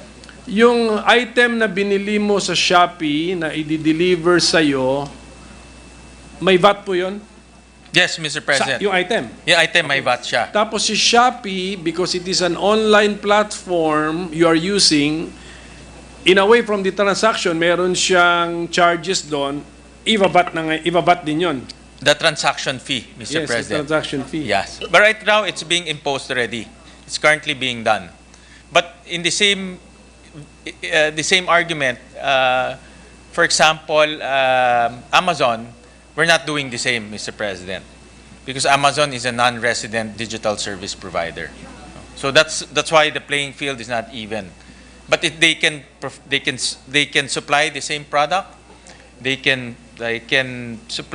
actually supply the same service. But in this case, Shopee is paying 12% on the transaction fee, while Amazon is not, Mr. President. Okay, thank you, Mr. President. So ito po yung mga examples of digital services which will be subjected to VAT. Yan po yung last question ko. Pero meron din po mga exempted naman, Mr. President. Di ba po? Although, tama po, Mr. President, if we can mention some of those digital services which will continue to be not subject to Yeah. VAT. Yeah. Meron po. Yes, Mr. President. Those that are educational or education related, for example, in Section 5, amending Section 109 of the NIRC, letter H, educational services, including online courses, online seminars, and online trainings rendered by private education institution duly accredited by the Department of Education, the Commission on Higher Education, the Technical Education and Skills Development Authority, and those that are rendered by government education institutions, sale of online subscription-based services to DepEd, CHED, TESDA, and educational institutions recognized by the said government agency. So we're just maintaining the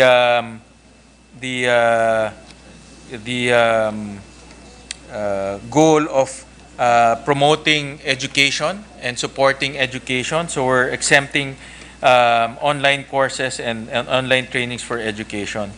We're also exempting, well, it's already exempted, banks and non-banks financial intermediaries, Mr. President. So we just expanded it to include digital platforms, Mr. President.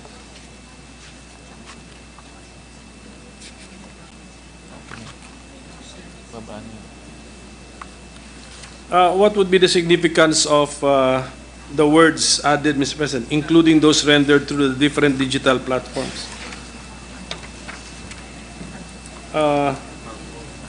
Sa ngayon, exempted na, right? Yeah, exempted sila. They're exempted, Mr. President. Even the local banks, tama? Even the local banks, Mr. President. The local banks are exempted, Mr. President.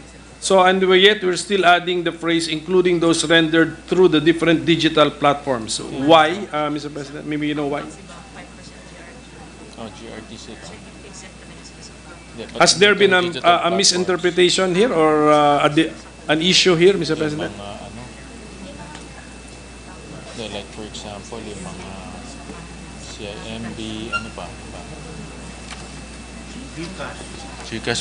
Mr. President, we are seeing a lot of the fintech financial technology companies coming in, and there are a lot of purely digital banks, meaning they don't have brick and mortar presence anymore, Mr. President. For example, the Simbank, GoTime, Cbank is one by I think that's by Shopee. Then there's GoTime. There's also GCash, the most popular. Paymaya is also another one.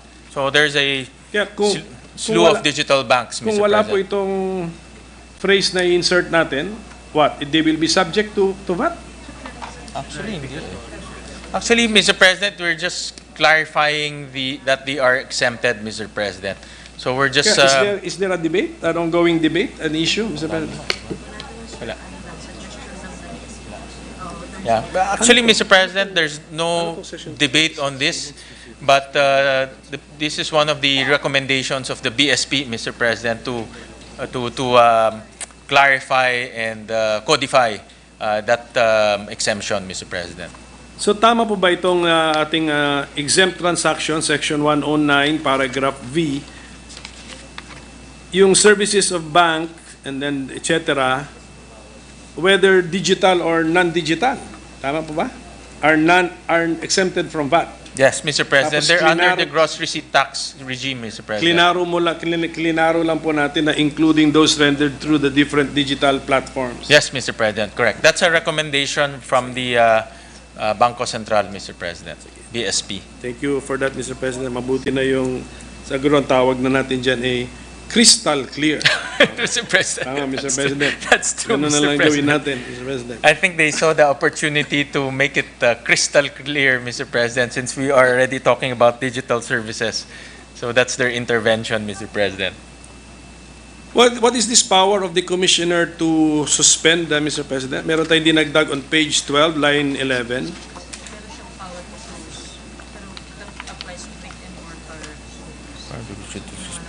Itanong natin magkano ba na-release nila. Yes, Mr. President. Well, Mr. President, the commissioner has the power to close brick and mortar stores, Mr. President. So, but of course, we're talking about digital services. So we added a power here for the commissioner to suspend and block digital services if they violate this law, Mr. President. Of course, through the DICT and through the NTC, who has technical capabilities in doing so, Mr. President. So since NIRC po ito, this is not only limited to the VAT payments, no? Kahit anong siguro any grave or serious violation of It's only VAT lang. any of the tax and other reportorial requirements under the NIRC will give ground. No, to Miss, the- yeah. Is this only for VAT? Mr. President, this is only for VAT, Mr. President, because it's under Section 115, Mr. President. So it's limited to VAT, at Mr. least President. we are clear, no? It's the records will bear that in just in case mayroong future ang tawag dito, Usurpation. dispute. Yeah. So, Mr. President, so how much do we think we can raise by taxing this, imposing VAT on non-resident digital service providers? Mr. President, in slide 2, we'll just show to the body. We're projected to earn 83.8 billion pesos, Mr. President, in the next 5 years, Mr. President. So that's the target, an average about 16 billion a year. 16 billion. Yeah, so but 83 billion in the next 5 years. We'll show slide 2. So, 840. So we estimate the online transactions with non-resident DSPs to be around 120 billion pesos from Philippine-based consumers, Mr. President. Tama po ba yan? I mean, ano pang assumption natin? What did we assume to be the total transactions of Philippine-based consumers with non-resident DSPs? Yeah, Mr. President, there are third-party surveys on the consumption of Filipinos insofar as digital services, for example, subscription to Netflix, subscription to Amazon Prime and HBO. So there's a survey, the third-party survey that was conducted, and that was used as a basis to compute the revenue that can be derived from this law, Mr. President. And what was the figure Oh. reached, Mr. President? Nandito yun eh.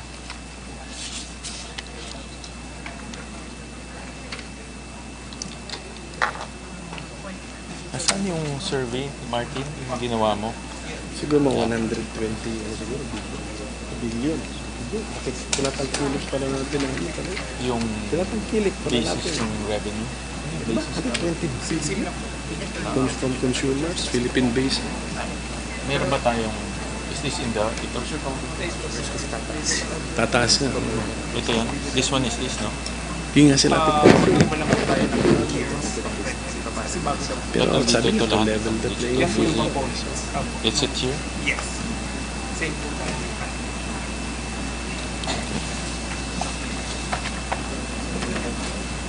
Ang iba yata. Same tayo. Uniform music video ends. Okay. Yeah. Slides 21 and 23. Ay, wait. 20 po. Actually, Sage 20, no? This one? slides 20 and 23. Yeah, but this one is this. Same component.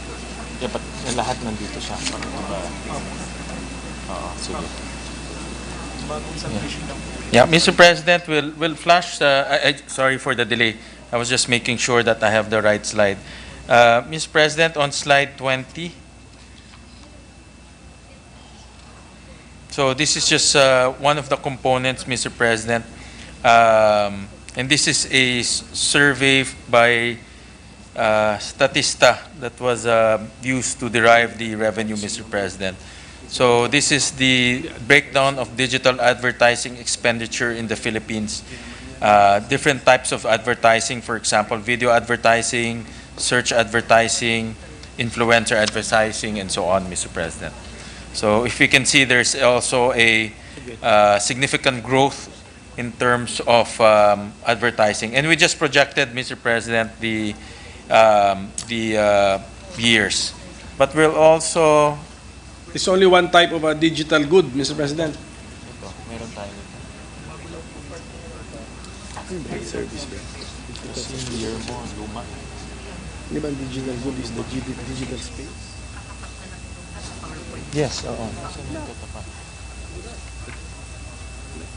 Hindi projection in year 20. Digital space. Yung basis nito, Tapos ikaw yung 2004 to 2005. patungan mo na ng 12% yung bayad ko sa'yo. I-remit mo na kaya na yun. I-remit.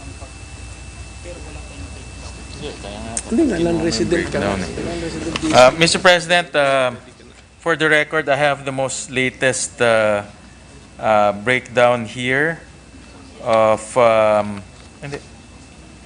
This is the revenue. At anong basis? Ano, wala nang quorum.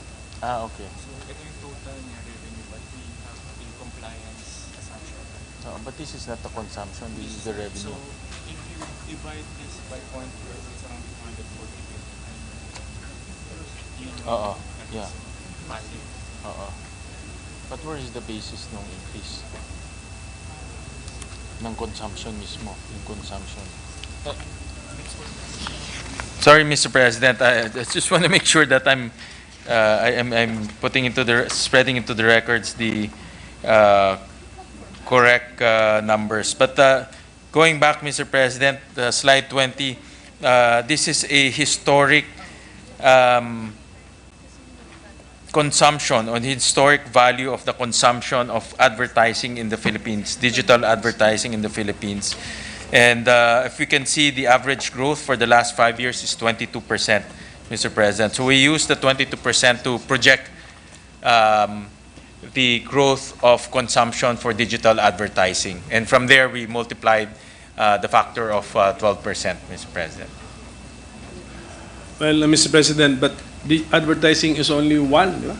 Yes, Mr. President, correct. One digital service or good, which will now be subject to 12%. Correct, Mr. But at President. any rate, Mr. President, anyway, the sponsor has given us the calculation, projection that this measure will earn for the state 83.8 billion pesos in the next 5 years. 5 years, Mr. President. That is the projection, Mr. President. Sige po. So, and then we are doing this kasi nakita naman natin, ipapasa ito actually sa Filipino or Philippine-based consumer. Ginamit na natin example kanina yung Netflix. And we are doing this because what is the main purpose of doing this, Mr. President? Well, number one, Mr. President, to even the playing field, because we demonstrated earlier that the resident digital service provider are already paying 12%. So we want to even the playing field. And number two, Mr. President, the non-resident digital service providers cannot be imposed 12% because of the absence of a legal basis. So even though they want to comply, and because they're complying in 100 different jurisdictions, they cannot.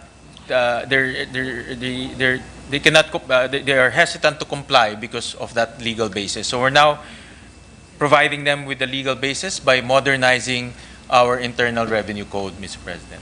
Kasi the resident digital service provider is most likely to be Filipino-owned and most likely providing jobs here in the Philippines. Correct. So we do not want them to be put at a disadvantage. Yes, Mr. President. So yes, Mr. President. And also the pricing, Mr. President, because obviously they're Yes. a little bit, they're 12% higher compared That is the to the other. disadvantage, Mr. President. Yes, may, may built-in ano ka Disadvantage na sila Yes, kaagad, Mr. President. So we are supportive of this measure, Mr. President. Thank you. To Good level minority the playing leader. field, and then in the process, may earn some additional income for the government. for the government. But let us be honest here, Mr. President. We use Netflix as our favorite examples, non-resident digital service provider. May we know for the record what was our favorite example of a resident digital service provider? Mr. The President- counterpart of Netflix, Mr. Mr. President? President, I think that question should be directed to the Senate President, Mr. President. Being a, I want the, because we have spent hours discussing this, Mr. President, countless hours, I want the sponsor to put into the record the counterpart of Netflix as our favorite example of the resident digital service provider of video streaming. Yes. May we know what is the sponsor's favorite? Mr. President, Viva, ang Viva meron. I'm not sure Ang if that, Viva meron. Di ko naman ano kung anong klaseng Viva. I'm not very sure if you are pertaining to Viva Max, Mr. President, but Hindi ko alam yun, ha? Senator Gatchalian. I have You'll to have ask the to- good Senate President. That's with VAT, right? And I will show you, Mr. President. I Yes, actually went to their website on slide 30 Meron that VAT, meron VAT sila? they're May VAT imposing VAT, Mr. President. Ayun In pala. fairness to them, they are imposing 12% So our VAT. sponsor research on their website, he did not look at No, an Mr. President. invoice, Mr. This President. is purely scientific. Purely scientific. This is purely research and purely in the name of public service, Mr. President. So with that, Mr. President, we express our full support to this measure. So ano lang to sa implementation, Mr. President, Yeah. baka yung mga loopholes, etc. And Correct. of course, the cooperation of the non-resident digital service providers. So siguro through diplomatic dealings with them, diplomatic in the sense not foreign relations, but explaining to them that we value their cooperation and need their cooperation in this system, Mr. President. Actually, just to add quickly, I believe in certain countries, they already impose VAT. Yeah, they already impose 100 taxes. 100 plus countries. Yes, Senate Europe. I know President. in Europe, when you subscribe to Netflix or to Prime Video, Yeah. Disney Plus, may taxes na siya. Correct, Mr. President. Tayo lang pala hindi, ano? Yes, Tayo Mr. lang President. pala. We're actually in the minority now on that aspect, Mr. President. And we are probably one of the highest streaming. I think the Filipinos like to go online.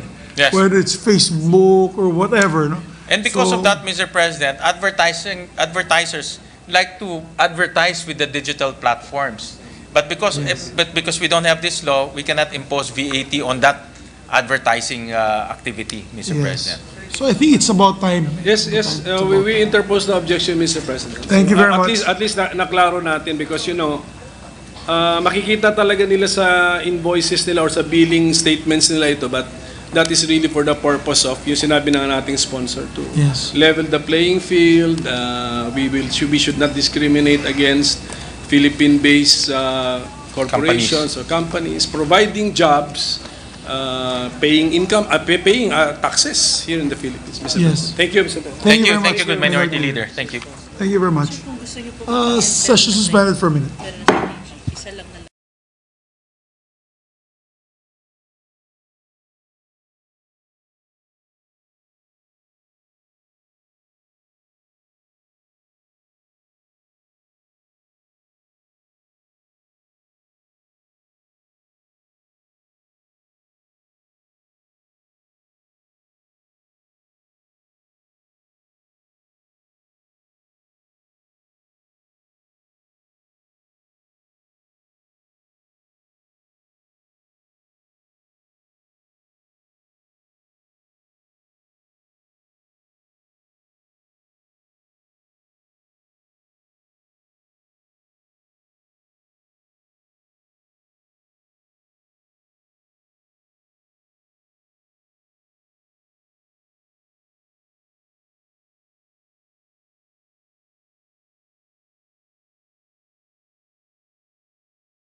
At this juncture,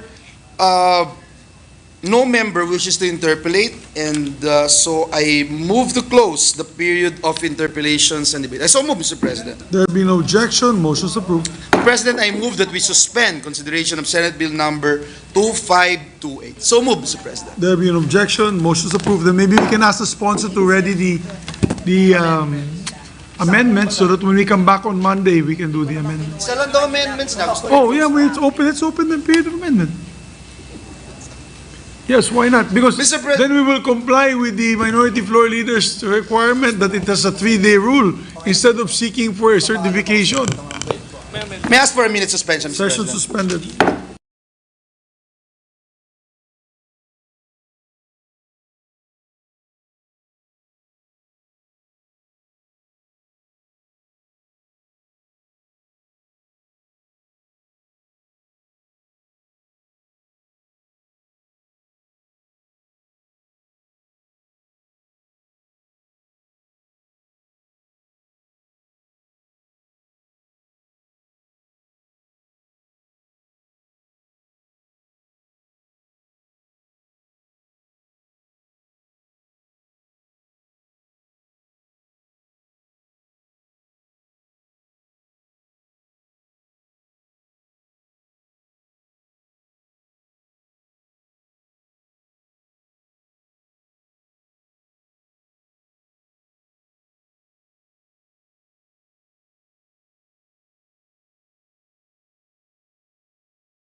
with the consent of the body, especially with our colleagues from the minority, I move to open the period of amendments. I so move, Mr. There President. being no objection, motion is approved. Mr. President, with no committee amendments, I now move to open the period of individual amendments and recognize the distinguished sponsor of the measure, Senator Sherwin Gatchalian, to propose his amendments. I so move, Mr. President. If there are no committee amendments, that means magaling ang committee. Sige sir, Hindi nagkakamali. So yes, our distinguished colleague, the hardworking, and maybe the reason why he's still a bachelor, Senator Gatchalian is recognized. Mr. President, thank you. Thank you, Mr. President. On page 5, line 22, 3 sir. Yung liability of a non-resident digital service provider to withhold and remit. yun nga, line 22 nga. Sir, dito natin sa dito. Withhold and remit. Paano? Dito sa dulo. Oo. Sorry, Mr. President. On page 5, line 23, after the word provider, insert the words to withhold and remit. Period. So move, Mr. President. There being no objection to the amendment, the amendment's approved. So okay na daw po yun. Mr. President, with no other individual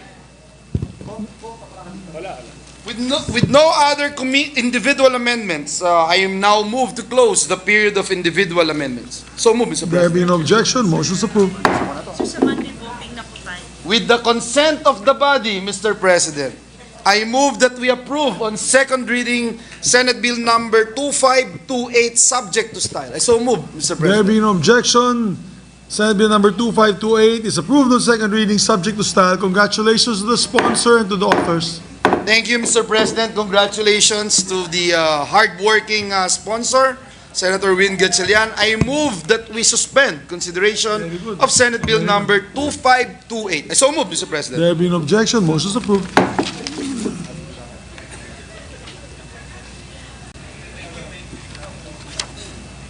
With the consent of the body, Mr. President, I move that we resume consideration of Senate Bill numbers 2252, 2614, 2615, 1691, 1726, 2616, 355, 2617, 2618, 2619, and 1536. These are all bills on protected areas. I so move, Mr. President. There being no objection, motion's approved. Mr. President, the parliamentary status of the measures is that we have sponsored all these bills, and with the consent of the body, I move to have an omnibus interpellation on all the measures, considering that the interpellations of the minority leader, Senator Coco Pimentel, are applicable to all the aforementioned bills. I so move, Mr. President. There being no objection to the motion, motion's approved. As mentioned a while ago, Mr. President, I move to recognize, to interpolate the measure, no other than our minority leader, Senator Coco Pimentel, and to answer his queries, the distinguished lady from the great city of Las Piñas, the chairperson of the Senate Committee on Agriculture, and Agriculture, Mr. President, no other than Senator Cynthia Villar. So And move, Mr. Environment, also chairperson of the Committee on Environment. President. And Environment, Mr. Our President. distinguished colleague, Senator Villar, is, kasi hindi po ito agriculture, environment ito. Environment. Environment. So, Protected areas, Mr. protected President. areas. Our distinguished colleague, Senator Villar, is recognized and to interpolate the Tao lang distinguished ba? minority floor leader. 8:30 na, 8:30.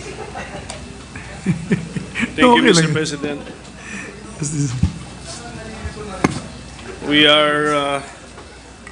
We are conducting this interpellation in the name of our children, Mr. President, because we are going to miss them tonight, Mr. President. But, Mr. President, how many measures are we talking about, Madam Sponsor? We are talking of 11. 11, 11 okay. protected areas. Yes, these are areas to be included in our e-NIPAS system. Yes. Tama po. We have 114 as Already, of today, yes. measuring 4.5 million hectares. We have 11 measures, 10 are, I think, are new areas, and 1 is an expansion of an already existing protected area. Yes. And that one, just to be very clear about it, that one is... Ano yan? De Las Piñas, Parañaque Wetland Park. De Las Piñas, Parañaque Wetland Park. Okay. Mr. President. Thank you. Thank you. Section 6 of RA 11038 is about additional areas to be included into the system. So I believe that this should govern Yes. basically siguro the 10 or even the 11th measure. And it reads as follows. Upon the recommendation of the DNR, additional areas with unique physical features, anthropological significance, and high biological diversity may be proposed for inclusion as part of the system. Such areas shall undergo the same procedure as the remaining initial components for legislative enactment. May we know how the sponsor interprets Section 6 of the said law? We have the sustainability assessment, and they all passed that. And then we have studied the implications of this declared protected area. And whenever you declare a protected area, you create a protected area management board composed of the national government in that officials in that area, the local government, the DNR in that area, and the NGOs helping us taking care of the environment. So those are the things that we will do when we declare a protected area. Of course, we review their characteristics, and we always find something special in all of them. So marami lang sila. I can furnish you the study of each protected area in print so that you can look over them if you want to. Mr. President, there are some, the law refers to remaining initial components. But the additional areas must also undergo the same procedure. And as I understand it, Mr. President, ito po yung mga so-called initial components that all areas in the ENIPAS system, including additional ones, must comply with. So, tignan po natin, and the sponsor can correct me if I am wrong in my interpretation. We have listed down five ano tawag mo nito? Components, 5 components. Number 1, or requirements. Number 1, provide maps and technical descriptions of the areas. Number 2, conduct a suitability assessment of the areas. And this is part of number 2, protected area occupant survey, ethnographic study, protected area resource profile, land and water use plans, other background studies. Number 3, conduct public consultations. So, Number 4, presidential proclamation until the time when Congress shall have enacted a law, finally declaring the recommended areas as part of the system. no proclamation. And number 5, upon completion of the appropriate review, the President shall recommend to the Senate and the House of Representatives the designations of protected areas or reclassification of each area. So, as far as the sponsor understands, which of the 5 components are mandatory for the establishment of a protected area?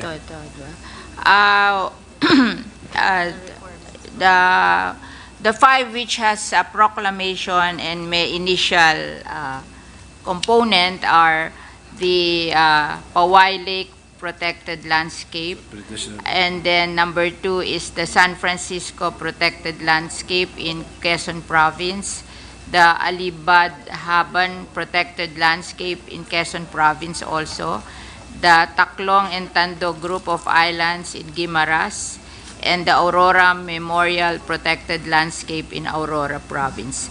The 5 which has no proclamation, but we have found, we have studied a suitable assessment for this, and the suitable arrangement for sawtooth is 98% rating, and the 8%. Mount Masaraga Protected Landscape in Region 5, 94% rating, and the Panawan Island Protected Seascape in Southern Leyte has 96% rating.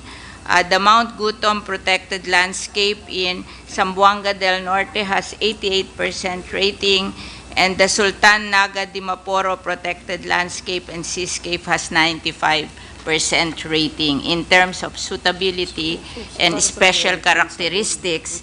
And the last one, the Las Piñas Parañaque Wetland Park, is already a legislated protected area. It is in the Ramsar list as one of the most important wetlands in the world by the Ramsar Treaty and UNESCO. And we are just expanding so that it will be protected. We are just, it's entitled to a 3-kilometer buffer zone from its boundary. We want it declared protected so no one will just build anything on it. It's very necessary because 4 of our rivers from Parañaque, Las Piñas, and Bacoor exit in that area. And if they cannot exit in that area, then we will have 6 to 8 meters flooding. So it's very important to us to help our cities not to flood. Okay.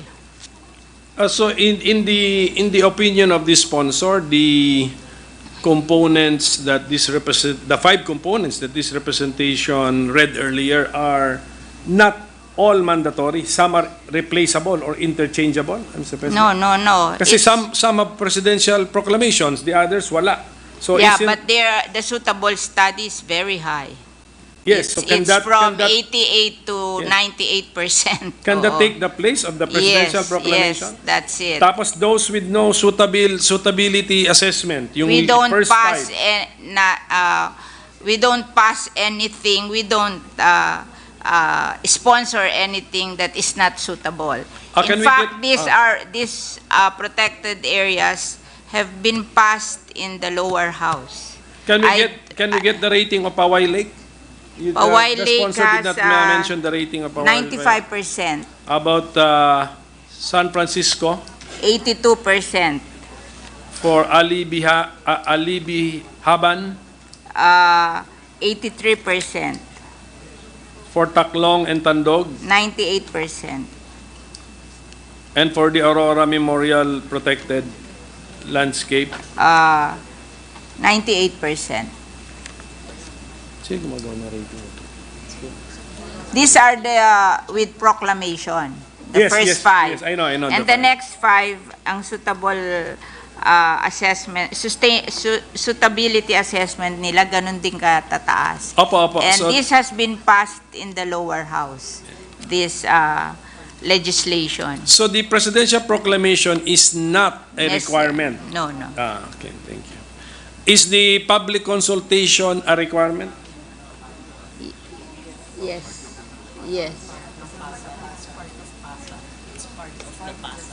It's part of the suitability study. And besides, I don't think the congressman will pass this without that. They wouldn't pass anything that is against the will of the people. Should a mandatory component be proven, Mr. President? Di ba? Rather than assumed? No, but it has passed the suitability study. There has been a public hearing on this. But the mere fact that a congressman can pass it, I don't think he will pass something that is not acceptable to the people. It's part Is it part of the committee's records that a public consultation was conducted Yes, per protected Yes. area? Yes. So may evidence po, may proof tayo stakeholders are present? We had committee hearing and the stakeholders are present. And even in the House of Representatives, they have committee hearing and the stakeholders are present. Yung in the expansion of the Las Piñas Parañaque Wetland Park, what would be the procedure? Should we also look at the 5 initial components in the expansion? You don't have to because it has been passed as a legislated protected area. It was declared by a presidential proclamation in 2007 as a protected area by the president.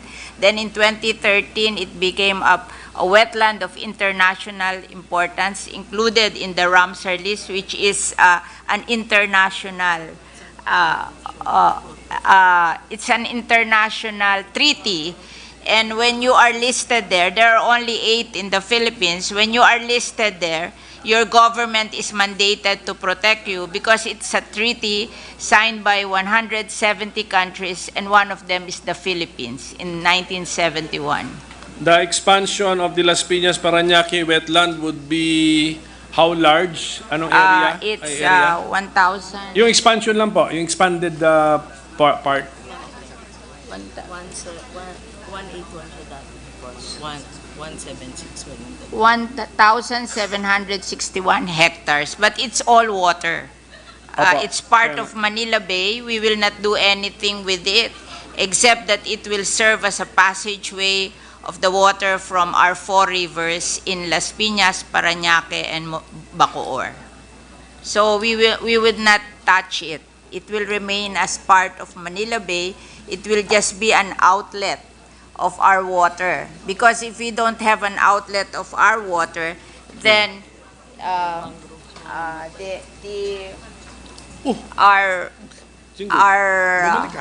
MUP tayo. there will be flooding in our city, and we are entitled to a 3-kilometer buffer zone as a legislated protected area, and it is necessary for the survival of the 35 hectares of mangrove Yes. in our legislated protected area, because mangroves can survive only on brackish water. And brackish water is a combination of fresh water from the river and the salty water from Manila Bay. Pag isa doon nawala, mamamatay lahat yung aming 36 hectares of mangrove. And I wish to say to you that our bay is the biggest producer of mussel or tahong in the whole Philippines. We produce the So most number of mussel And in most the whole delicious, Philippines. siguro. Pero, Mr. President, isn't an expansion of an area like legislating a new protected no, area? no. So, which should, therefore, I just want- my point is, the expansion should also comply with requirements for establishing a protected area. But it is very necessary. There has been a study that it is very necessary. And if we don't do it, we Yes. will have extreme flooding, and our 36 hectares of mangrove will die. And if they die, then we lose our protection from storm surges and disaster in Las Piñas and Parañaque and Bacoor. Mr. President, is the noise reflective of the fact that we are all hungry, Mr. President? But we will finish this, Mr. President. But okay, in fact, did this bill on the expansion of the Las Piñas Parañaque Wetland Park comply with the... Did it in fact, although let's say the opinion of this sponsor is it's not necessary, but did it in fact comply with the requirements of the establishment of a new protected area? If not, what components were not complied with?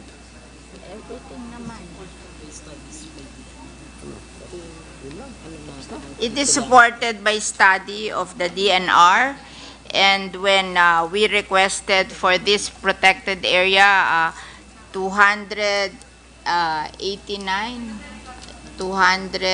almost 300,000 residents of Las Piñas signed the petition. So it's the majority of Las Piñeros who signed the petition. How many, ma'am? More than 300,000, 319,000 signed the petition. We have only 600. Sige po, natatanong ko lang po ito kasi kung baka yung requirements the same and then we did not follow, baka ma-question pa po in court po ito sa procedure. But let's just make sure that we follow all the requirements in the framework law, which is the E-NIPAS Act, RA 11038, Mr. President.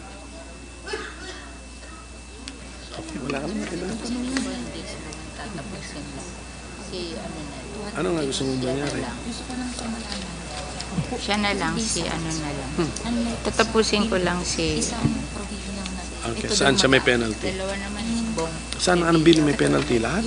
for Monday na. In the period of amendments, Mr. President, because we notice a penalty provision in the Senate Bill number 1536, which is not that clear because in the NIPAS law, acts have a clear penalty. So if the sponsor will entertain during the period of amendments, if we can help clarify the bill, Yes, Mr. President. yes. So I think with that, Mr. President,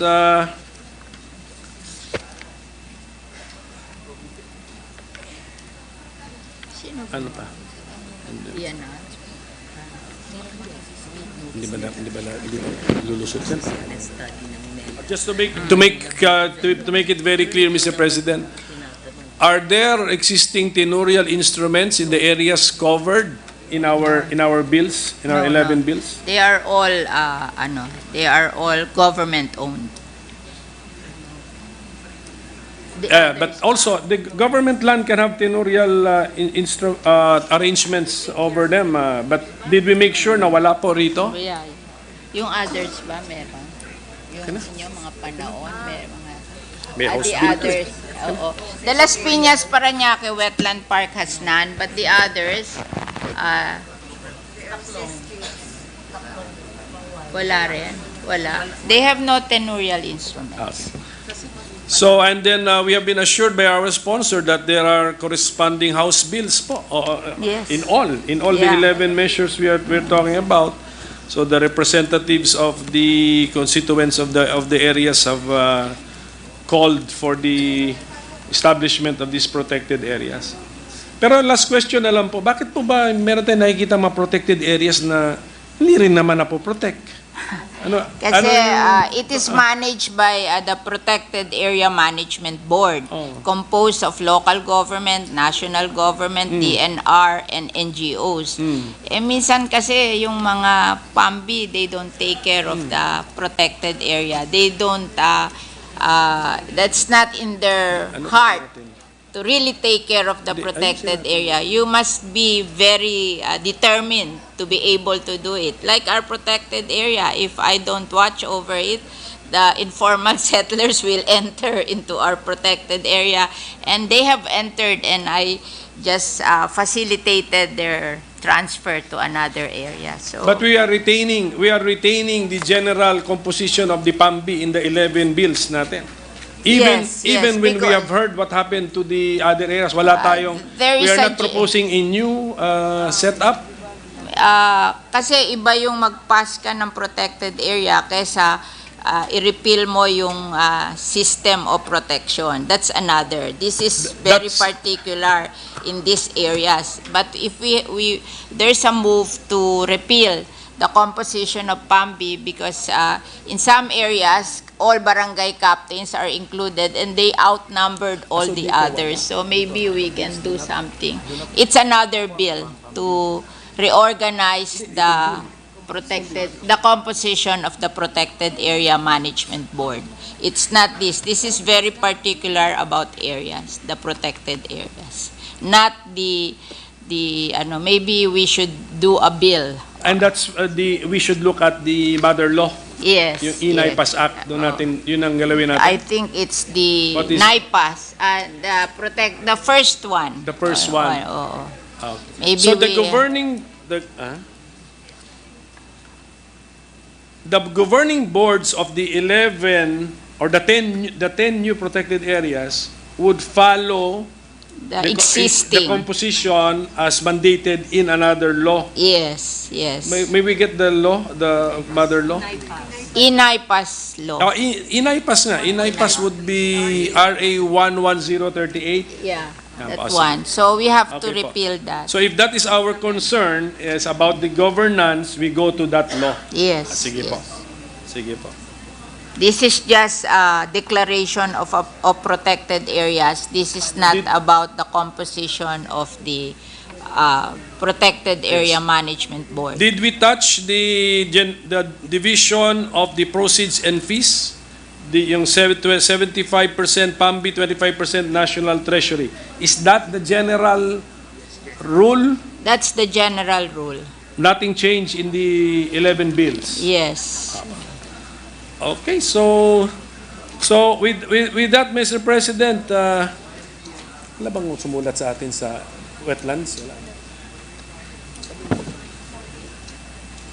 So, with that, Mr. President, the minority, okay ka na? The minority has no more questions. I do not know the other members of the majority, Mr. President. I think there will be questions, but if they're tired, then we can schedule it Monday. Yes, okay. So with that, Mr. President, this representation can terminate. I just want to make a manifestation. If there are no questions in the other protected area except the Las Piñas Parañaque Wetland Park, maybe we can finish the Meron pa rin kayo. interpellation of that. There is, yeah. I'm done with my interpellation. I thank the sponsor, the good sponsor. Thank you, Mr. President. Thank you very much. You're so very kind, the Minority Floor Leader. Thank you very much. Thank you very much. You want to say something? Senator Jingo Estrada is seeking the floor. I think he's hungry. Senator Mr. Estrada. President, I would like to reserve my right to interpolate Senator Cynthia the proper time, Mr. President. Yeah. Thank you. Want to. Thank you, Mr. President. Thank you, Mr. President, that he will not ask questions at this point in time, Mr. President. Senator Jingo, Alright. where are you going? Mr. President, Okay, to shall continue we to, do some admin matters, suspend may I consideration? move that we suspend consideration of Senate Bill number, what is the number? Dami. The aforementioned bills, Mr. President. Thank you. Yes, there being no objection, aforementioned bills are suspended till Monday. I just want to make a manifestation that Yes, I ma'am. want to make additional amendments to the Livestock, Poultry, and Dairy Industry Development and Competitiveness Act. The one Yes, ma'am. mentioned by Senator Lauren Legarda. This, I will make the manifestation so that it will be included in the The clean copy. When we open, clean Mr. copy. President, when we open again the consideration of the said measures, Yes, Mr. absolutely. President. No, I just want to manifest so he will Just- open again. It's very short. It's, Oh, you want to open the now? yes, Yeah. we can reopen the May I ask period for a of minute amendment. suspension, Mr. President? Para lang masama kasi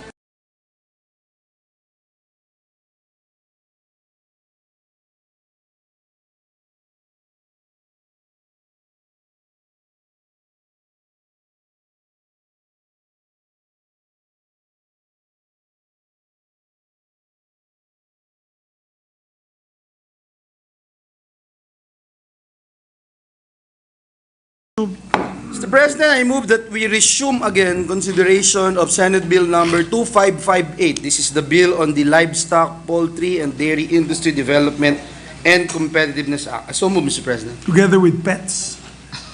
Pets, yes. Yes, there's no objection. Please proceed. Mr. President, the parliamentary status of the measure is that we are still in the period of individual amendments, and with that, and the appeal of the distinguished lady from Las Piñas, Senator Ikli lang Cynthia Villar, para I makasa- move that she be recognized to propose her individual amendments. So Yes, move, Mr. our President. distinguished colleague, Senator Stygia Villar, is recognized, ma'am. Thank you, Mr. President and Mr. Majority Floor Leader. On page 7, line 1, after the phrase environmental researches, insert I, energy efficiency and conservation, M, waste management, N, climate resilience and adaptation, and re-letter the succeeding enumeration. I so move, Mr. President. There being no objection to amendment, the amendment's approved. On page 9, line 2, delete the phrase "and dairy" and insert the phrase "dairy and other animals." I so move, Mr. President. There being no objection to the amendment's approved. On the same page, line 4, after the comma, delete the phrase "and dairy" and insert the phrase "dairy and other animals," NLPDA, and omnibus amendment to the undersecretary title. I so move, Mr. President. Yes, there being no objection, amendment's approved. On page 18, line 12, delete the phrase "such as the FDA." I so move, Mr. President. There being no objection, amendment's approved. On the same page, line 13, after the word "act," insert the sentence "provided that in accordance with Executive Order Number 51, S-period 1986, or the National Code of Marketing and Breast Milk Substitute, breast milk supplements, and other related products, the FDA shall have jurisdiction over the proper use of breast milk substitutes and supplements to protect the importance of breastfeeding in ensuring the adequate nutrition of infants. I so move, Mr. President. There being no objection, amendment's approved. And on page 19, line 12, after the word "coordinate," insert the phrase "with concerned agency." I so move, Mr. President. There being no objection, amendment's approved. Thank you, Mr. President. That's Thank you all. very much, Madam. Thank you, Mr. President. Before I suspend the consideration of the measure, may I again ask the Secretariat to prepare the clean copy, Mr. President, especially for the offices of Senators Padilla, Cayetano, and Poe, Mr. President. Yes, Thank we you. asked the Secretary to do the Mr. request. President, I move that we Majority. suspend consideration of Senate Bill number 2558. So move, Mr. President. There being no objection, the motion is approved. Mr. President, some admin matters, and with the consent of the body, I move to reconsider the ratification of the bicameral conference report on the disagreeing provisions of Senate Bill number 2492 and House Bill number 7819, both pertaining to the Philippine Maritime Zones Act. I so move, Mr. President. There being no objection, the following members are hereby, sorry. Yes, there being no objection to the motion, Thank you very much. Mr. President, with the consent of the body, I move that we proceed to the Senate President's reconstitution of the Bicameral Conference Committee on the disagreeing provisions of Senate Bill number 2492 and House Bill number 7819. I so move, Mr. President.